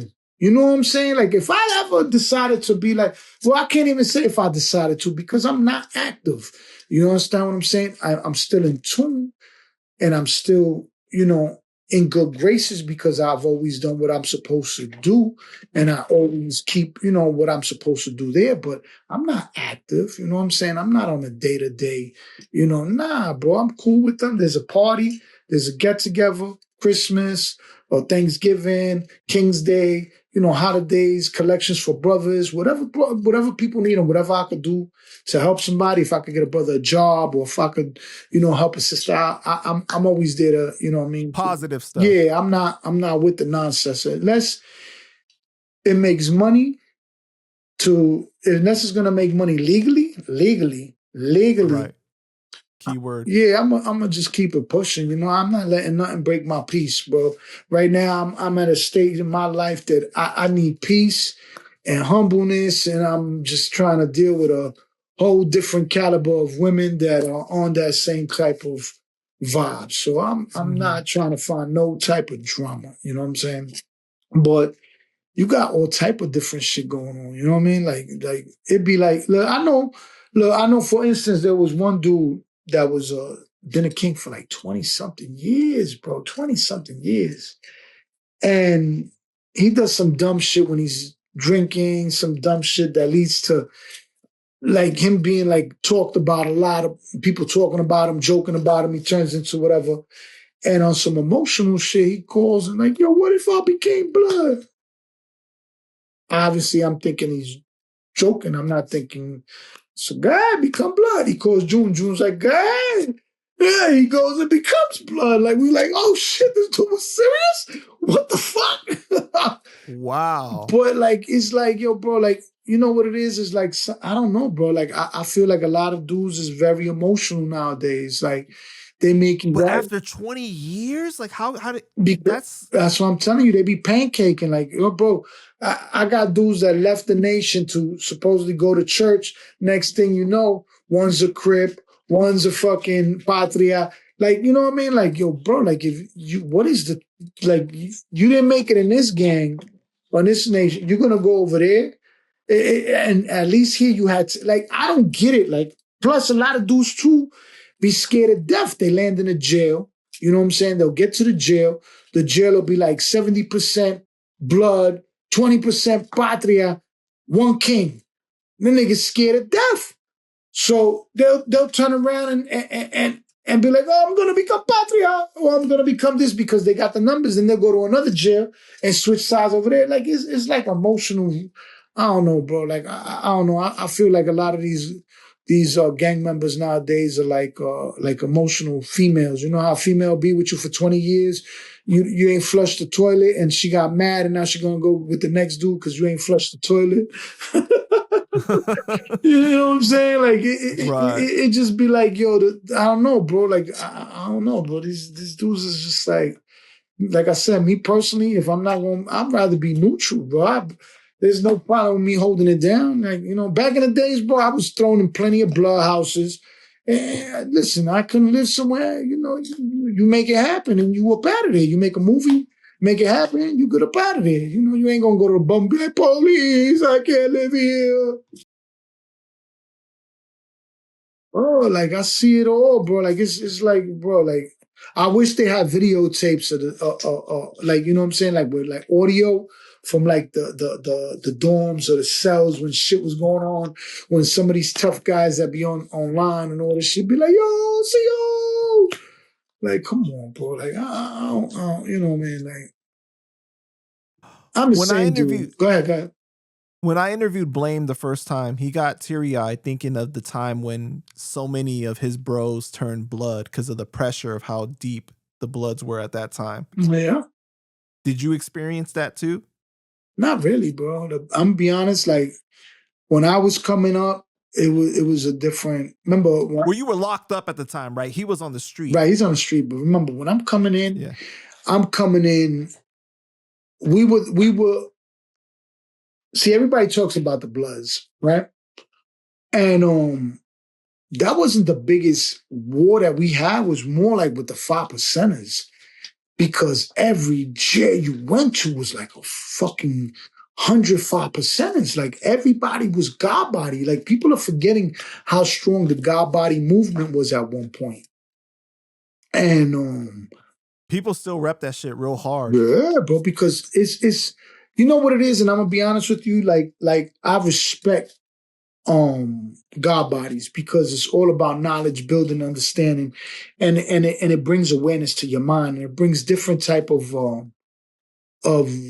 way to read and see things, you know, from their perspective. You know what I'm saying? Everything's built on knowledge and degrees. Different consciousness, right? It's right. It's almost like the Masons. So, you know, in the beginning, when the nation started, a lot of the foundation of the nation is built on 5%er beliefs and like, you know, the 360, 120, 120 power, understand. So a lot of the different things was built because remember, a lot of the Spanish God Bodies that left being 5% and became king brought that ideology to the nation.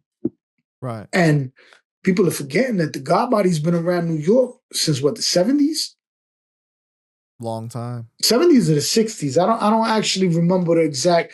I never really did the homework on it, but I know supposedly it comes from around the same time with Malcolm X and all that stuff. Black Panthers? Yeah, all that stuff. That's where the God Body Nation started, you know, in Harlem and all that stuff. And it started whatever. But that was the big beef. The big beef was with them. You know what I mean? And bro, there was a lot of times we was outnumbered, you know, but the difference is that a lot of the God Bodies wasn't on that violence. They was on teaching. So it's weird. Like you'll end up building with some of the older dudes and the older dudes like, nah, then you'll get the younger dude be like, nah, we gonna get this dude. So it was a weird thing, like going in. Then after that was the Jamaicans. With the Jamaicans that was the war that set off the Bloods. That's what really led into the Bloods coming full-fledged, because when that war went on in HDM, because that war was an HDM war. The Jamaican war started really in HDM with Scully, Shower, that started in HDM. Didn't a lot of the God Bodies become Blood? But that was afterwards. A lot of Muslims. See, this is where a lot of the confusion came in, and this is where a lot of the beefs came in. A lot of people got hit behind this, because what happens is in one jail, they'll be repping God Body or Muslim. Another jail, now they go over there, they want to be Blood. So now when the Bloods don't got the numbers, they go to the next jail. Now over there, they want to go back to being Muslim or go back to being God Body. So that's why people was laying that people was on that racism. Nah, you was pumping blood, you was repping blood, you was fucking with the Bloods. Now you want to come over here and act Muslim. So that's why it got to a point that people were getting at people based on the color of their skin. because of that, a lot of that started, that racism shit, like a lot of it was based on that stuff because people will false flag or they will pancake. Like the guy that I went gun to gun with that I got stabbed a couple of times on my shit before I went up north. When I got to the jail up north, what jail was that? What jail did I bumped into him in Livingston. So when I get to Livingston, we was in transit because I didn't qualify for the ASAC, KSAC shit because I had a violent crime. So I didn't qualify for that program. So that's when I was on transit. So I bump into the blood dude that I went gun to gun with over there. And so I tell the bros, I'm like, listen, when the yard opens up, I don't know what's gonna go on with this dude, but I poked this dude up and he hit me in the 4 building before we came up north. So I'm like, yo, I'm gonna hit this dude in the yard before anything, you know what I mean, goes down. So, I don't know the upstate politics at the time. So they go and they like, yo, that dude's not blood, that dude's Muslim. I'm like, nah, that dude blood. So they went and spoke to the Imam and the Sutru. The Sutru's like the warlord of the Muslims. Like he's the guardian, defender. I don't know how to, the warlord. He's like the enforcer for the Muslims. So they go, they speak to him. They're like, no, the brother's now Muslim. Da, da, da, da, da. So I'm like, yo, bro, I'm not gonna let my guard down and he rocked me to sleep and he yam me when I'm not paying attention. Either I go or he got to go. It's not going to go down because you got to be understand this is prison. So, you know what I mean? There was blood drawn. So they set up the meeting for me to go to the whatever. We sit down in the mosque and the kid, I forgot his name right now, but the blood dude comes and he's like, I want to humbly apologize to you in front of my brothers, for what happened. It's a nice proclaiming to be, straight Muslim. So I'm like, all right, bro, listen, bro. So then the Muslims took it upon themselves and they was like, if he makes any aggressive action, we'll take care of it ourselves. So it's going to be too late for that if I'm hit, but all right, we're going to leave it alone.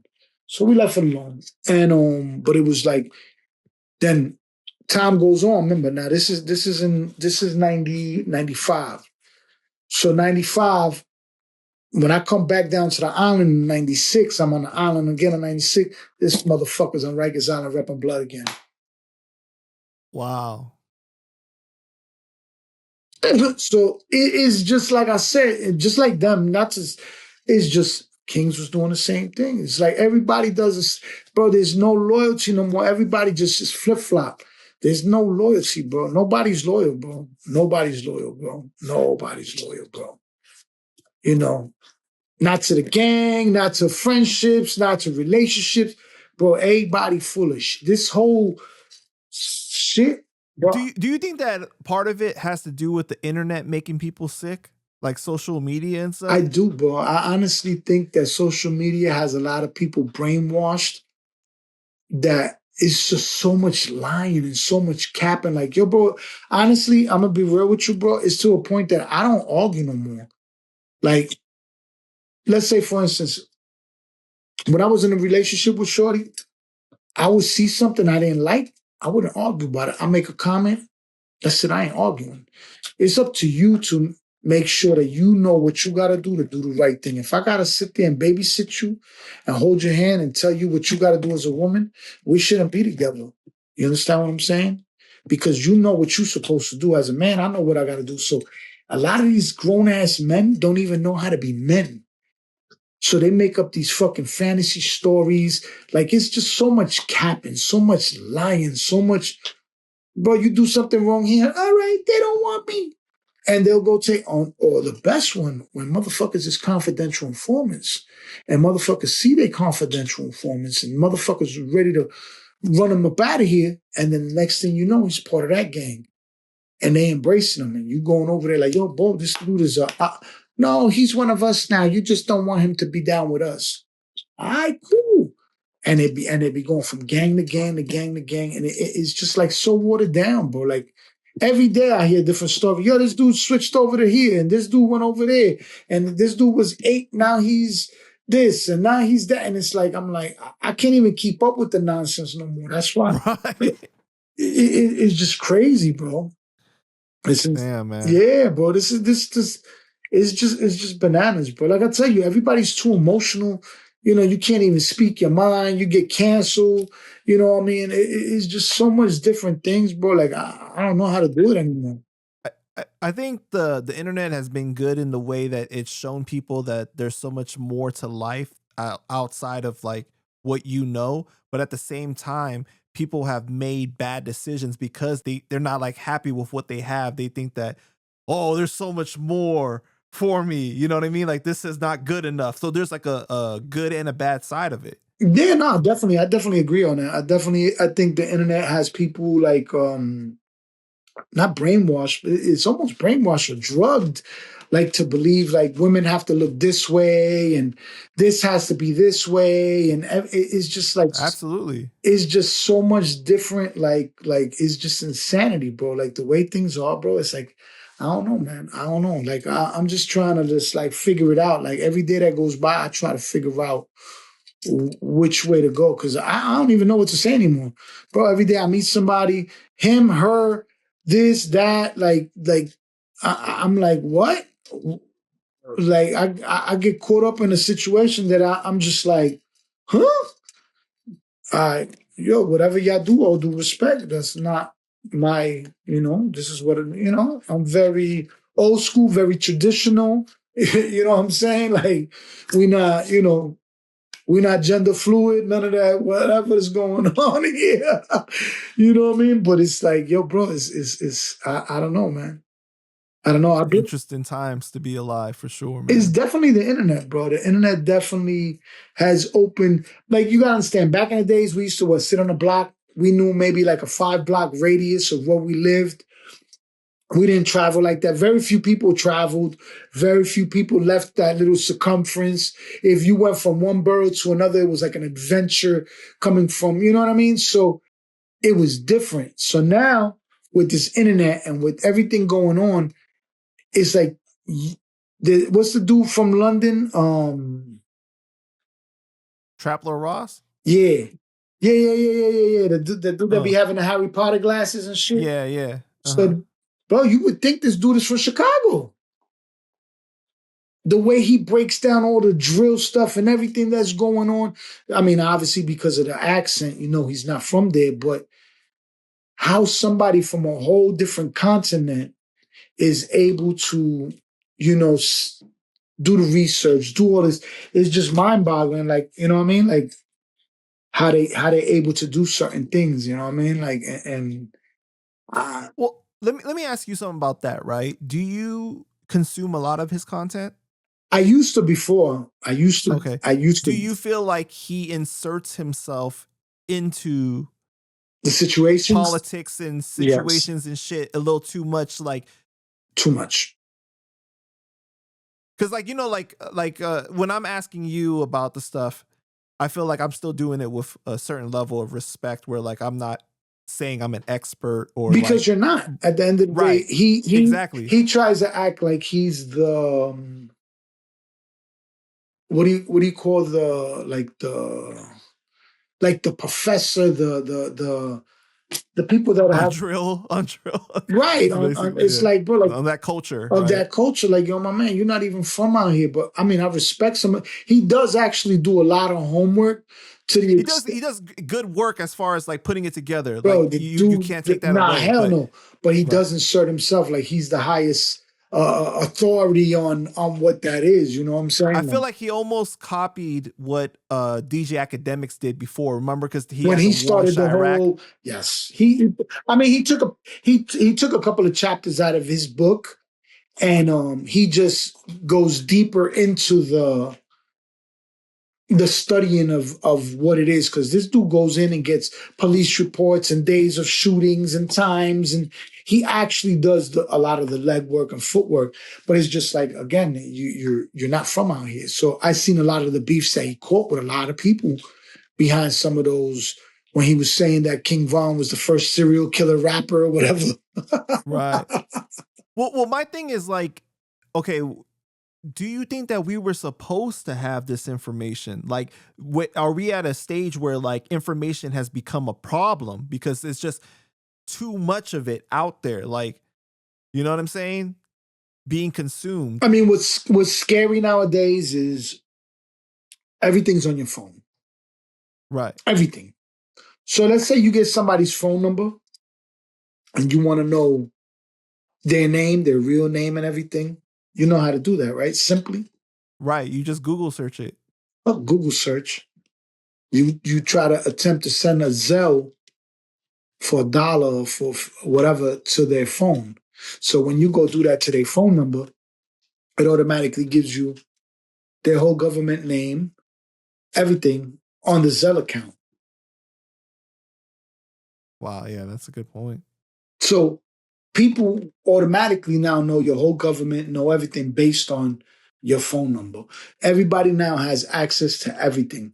In a way, it's good because you can't hide anything. People, you know what I'm saying? Like if you're a pedo, you whatever, they can find you, locate you, whatever the case may be. But it is just scary how within 1 second somebody can find everything about you, your address, where you live, what it is. So now imagine these stalkers that, you know, these real sick people, individuals that be stalking chicks or girls that try to escape boyfriends that go move somewhere so the boyfriend doesn't do anything, you know, whatever. But look how simple it is to find somebody nowadays. It's the way society is right now with this internet and everything, the access to police documents, the access to. But it's funny, you could get all this, but you can't get some of the rap papers. Right. That's what's kind of crazy, man. But to comment on Trapler Ross, he just got into a beef with Cam Capone, my bro Cam Capone. Shout out to him. You see that? No, I actually didn't. I mean, yeah, I guess it's over the whole 4Extra interview that he did and everything like that. About some credit stuff or something. Yeah, like about it was being put on Cam's page, on his YouTube page, and then like he started exposing things behind the scenes, like how much money they were gonna split and all this, and putting it out there publicly for people to know, and it became like a whole thing, you know. But that's cool. When people make moves like that, I feel like you might have been more accepted by the culture at some point, and it made you feel comfortable to do something like that, and then you start doing, you know what I'm saying? Like it starts to happen. I mean, bro, it starts getting to a point where everybody, like, a lot of people are doing things that they shouldn't, like when they taking this dude from what's the other dude name? I stopped watching his content, to be honest with you. I stopped watching that content a while ago. Because that Adam whatever. Adam 22? Yeah. Yeah, the no jumper. Yeah. Yeah. I stopped watching their content. Like at one point, his content was on fire. He used to have a lot of ill stuff going on, a lot of the new artists coming up. Well, yeah, because he did a lot of like the underground up and coming artists, right? Like he had like great interviews with people, bro, dope ass interviews. And then as he went too much into the gang politics. That's why during the pandemic he was one of the go-to websites to go see. But then once he started bringing all these gang members up there, and he started trying to act like a gang member and all this stuff, like, yo, my man, you know what I'm saying? Then you go in the hoods trying to expose all the murders and talk about different shit, like to get likes and views. Like, yo, bro, just stay your ass in your fucking, like, go away, bro. Go away. Like that's the thing though, like where I felt like it was a great introduction to show how content has become king for a lot of people. Right, where people will do anything for likes and views and stuff like that. Like they have no, it's a drug. They have no morals or like standards to like where they'll be willing to stop. And that's one reason why I kind of stopped consuming that content from his page as well. Because then like you saw like when he started getting into it with Hocus, he was all like, we drop our flag. We don't do that in California. It's like, you're not even from California and you're not even a gang member either though. You know, bro, You're not nothing, my nigga. You know, let me drop you off.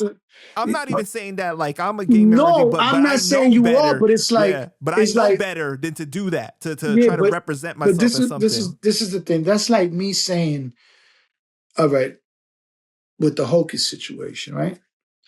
So Hocus is pushing the drop your flag challenge. For him to say we don't do that, bro, I'm not blood for me to say anything. Like, who am I to speak about anything? That dude had no way to speak about nothing. You're not from, and isn't he from like Wisconsin or something? He's from Vermont.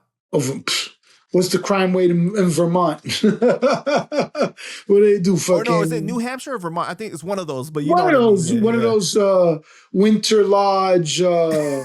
Maple syrup. Yeah, like, you know what I'm saying? Like the moose is on the lawn. You gotta watch out for reindeers coming out your house.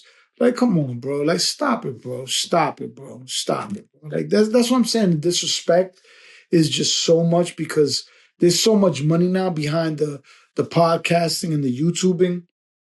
If you get the right algorithm and you get in the right platform and the right place, there's a lot of money behind it. You know what I'm saying? So people are doing all type of stuff now just to be relevant or just to be heard. Like it's just like that's why a lot of stuff I stopped watching. A lot of different, like I used to watch Math Hoffa, but not just for him. I enjoyed everybody that was part of his show, like Mecca. Mecca was like the hip hop historian. Then you had the arguing dude. So he had a whole bunch of different people that made up a Different collective. personalities that made Right, it that special. made up the collective, right? That Right. made up the collective that kept my interest. And I'm speaking about myself.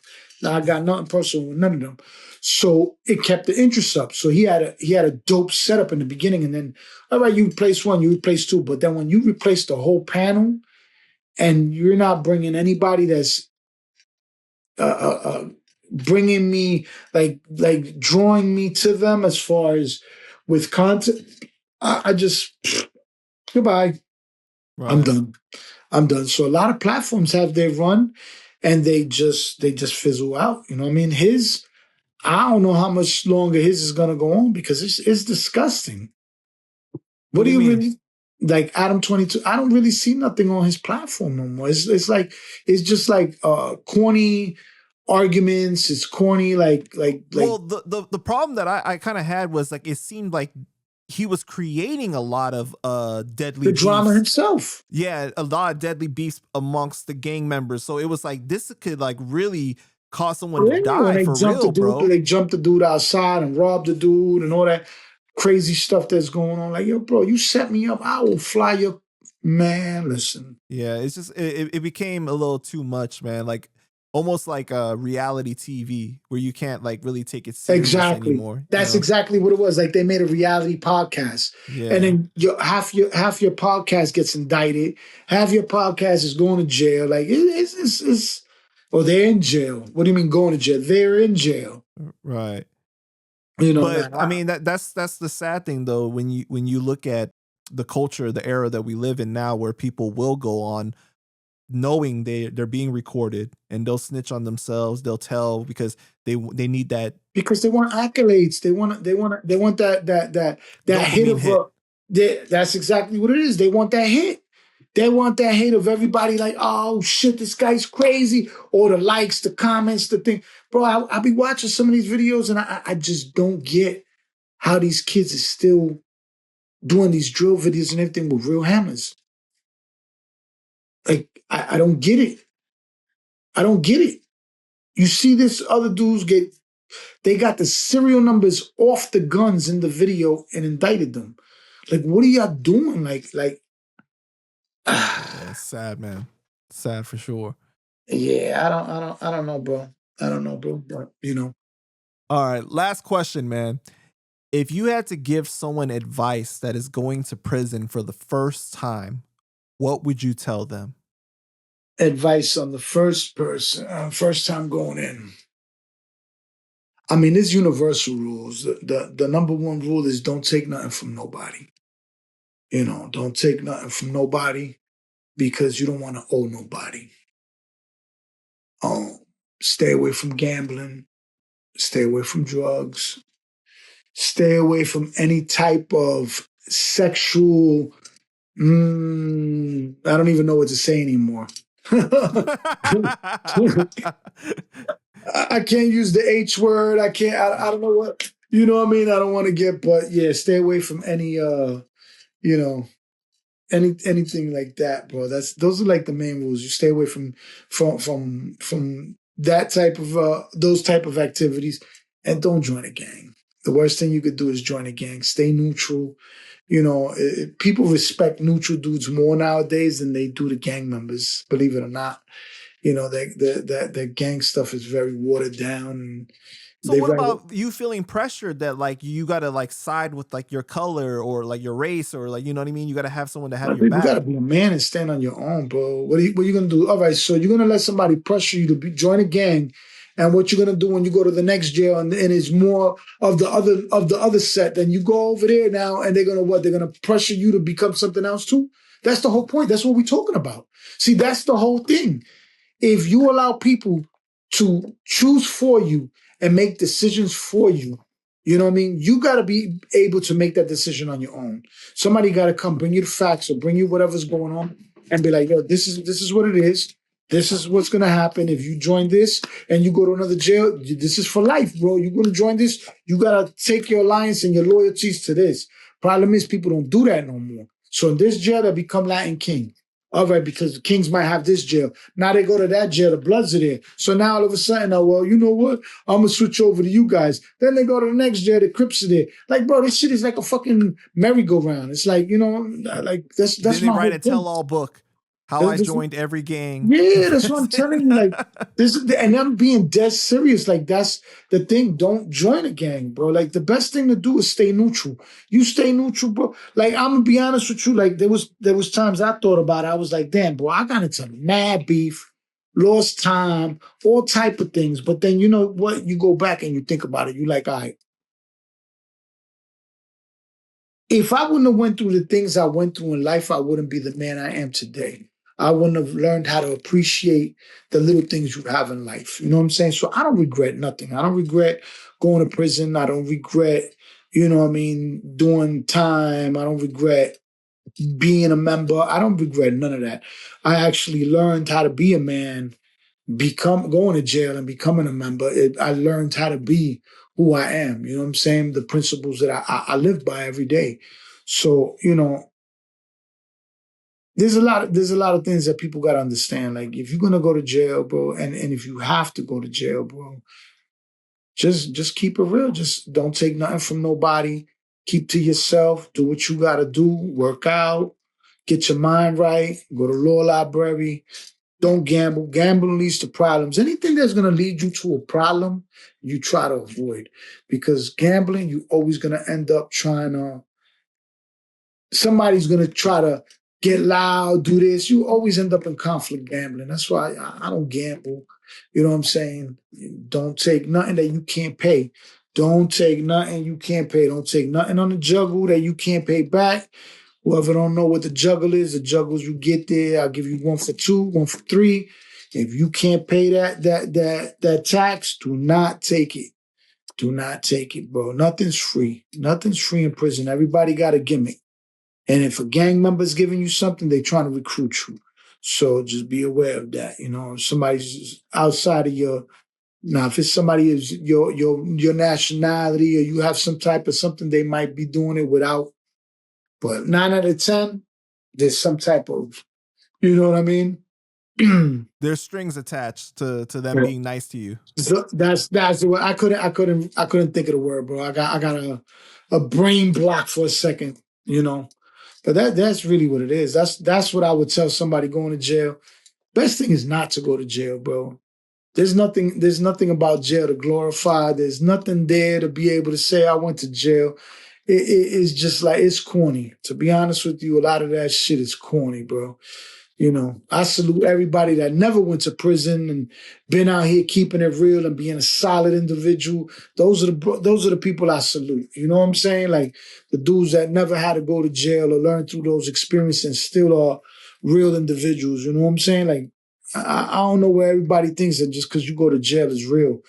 I've seen a lot of these dudes in the streets straight pussy in jail. Straight pussy.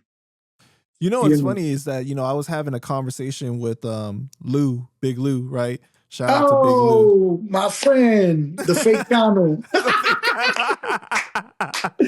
That's my guy. Yo. For the audience, for you guys don't know, Lou, he did not know that Cano was Cano. Like, he thought like it was this, like, who do you got up here? This other Cano guy? Like, he didn't know that That's not the real Cano. Right. He's not the one that he heard about all those years. The one that he met. Right. Because I lost weight. I don't got this thing. He was like, that's not him. He don't look like him. Right. That was a funny story. Real funny story. But go ahead. But I was talking to him, and he was telling me, he was like, because Lou's a real street dude. Like, he's a real guy. And like, he told me, he's like, bro, you don't realize, like, you're not from the street, but you more real to me than a lot of street dudes that I've met, because like, you don't try to pretend to be, and you just a genuinely good dude. Like, you just keep it real, and like, you just being you. That's it. He's like, a lot of people think just because you've been to prison or you done shot a gun, you done did this, it makes you real, or you know what I mean? It doesn't really. That's what he basically told me. But that's what it is, bro. Like people don't understand. Like, look, at the end of the day, bro, you got to be who you are. Right. It doesn't matter if I like it, if I don't. If you keep it 100 with me, this is what it is. Now it's up to me, my choice to either accept it or don't accept it. But you got to give me that choice to be able to accept something or not. You know what I'm saying? And you got to keep it real. But these people wear masks to bro. It's like we're in a narcissist society. Like, that's the best way to put it, because people they'll lie to your face. It's just so much crazy shit manipulated. Like, dude, it's like, I don't know what to do anymore with these people. You know what I'm saying? It's, I agree with you, man. Like, I always tell people too, like, the sooner that you figure out who you are and you're comfortable with who you are, the further you will get in life, right? And because like the worst thing to do is like what you were talking about is like a lot of these dudes that aren't really street dudes, they were trying to live up to be the tough guy. They find themselves now in a situation where they're facing time. Now they telling and stuff like that because they're not really built for that, right? So it's like, you put yourself in a bad situation then, but to your point about like, you when you are real with people, they know where you stand all the time. All the time. So whether that's why that whole thing where it's like, I'd rather be loved for who I really am than who I'm not. You know what I mean? Mm-hmm. I'd rather be hated for who I am than loved for who I'm not. Like, that's like a real thing. Of course, bro. There's so much, that's what I'm saying. Like, it's just like, I don't know, bro. Like, I just, sometimes I'll sit back and I'll think about it, and I'm like, am I really an asshole? Like, because I judge, like, lately I've been judged. Usually I don't judge nobody. I just be like, you know what I mean? It's like, all right, but it's like, it's so common now, like, to be just so fake. I think that your tolerance for bullshit has gone down as you've gotten older, because it's like, I just don't have the time for it anymore. I just don't have the patience for it. I don't care no more. I don't give a fuck no more. I'm being honest with you. But it's also frustrating for you to come from the era that you came from, where it was all about being real, and now being real doesn't matter anymore. Like, people will praise people being fake. You know what I'm saying? Like, these podcasts, right? The guy's telling us a story, he's fucking lying, but you don't care because it's so entertaining that you'll praise the guy or something like that. Like, that's how people react in this. Bro, or you got these dudes that take other people's story and run with other people's story, and they wasn't even there. And it's like, yo, bro, it's like so much different nonsense. But it's like, do you give them that energy to just go up there and be like, you're lying? I don't care no more, bro. It's like I don't got that energy to even deal with stupid people no more, bro. I just listen. As long as nobody interferes with my circle, peace. My peace. That's the most important thing to me right now. My age right now is peace. That's all I want. I want to live a peaceful life. I don't want drama with nobody. Don't cross the line. Don't disrespect me. That's my main thing is disrespect. Don't disrespect. Keep it real with me. I'm going to keep it real with you. You know, we're not going to see eye to eye with everything, but yo, this shit is like, this society is just too much nonsense, bro. It's just like, man, listen, bro. Man, it's going to get crazier as soon as these robots start becoming more. No, and then everybody's so sensitive. Everybody, you can't even say certain words. You can't do certain this. It's like, no, a lot of people, look, there's a body shop out here that, it was a big ass body shop that some millionaire dude investor from Texas came and bought it. Bro, they fired like 70% of the staff and put all new machines in that is robots, like automated shit. And I've never seen shit like that in my life. But they got the shop and the machine comes, the robot comes next to it, it photographs, it tells you exactly how much body filler to use, how many wells to take. Like, it's crazy, crazy, crazy, because it's just like scans it. It tells you, all right, pull this many times, do this, and it's like step by step. Or the other one, the machine will just pull it.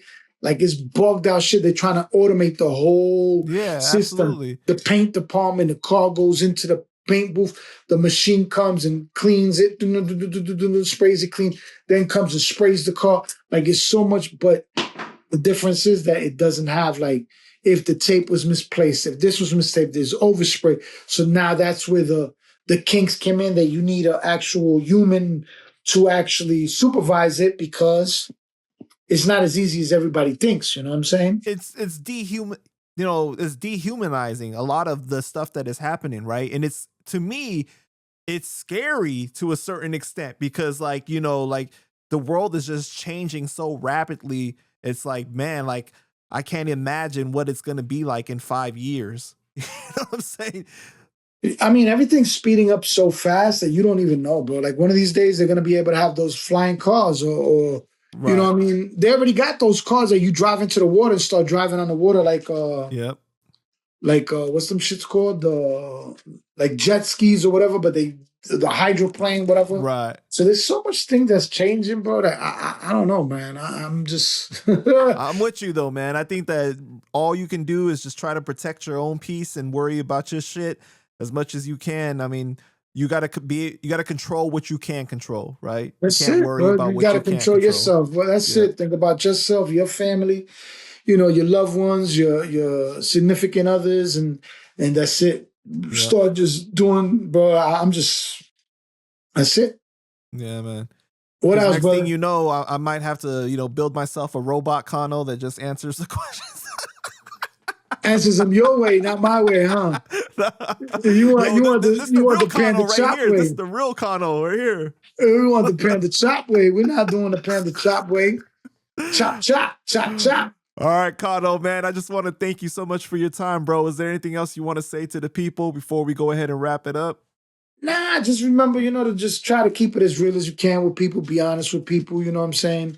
Make sure that you do right by the people that you love, you know, you take care of your people, you know. That's it. Just keep it solid as you can, you know what I mean? There's nothing better than being loyal and keeping it solid with your team and the people that you love, bro. That's the best thing you got in life, is keep being good to those that are good to you, you know what I mean? Nowadays, karma, man, is you just got to keep it real. That's it.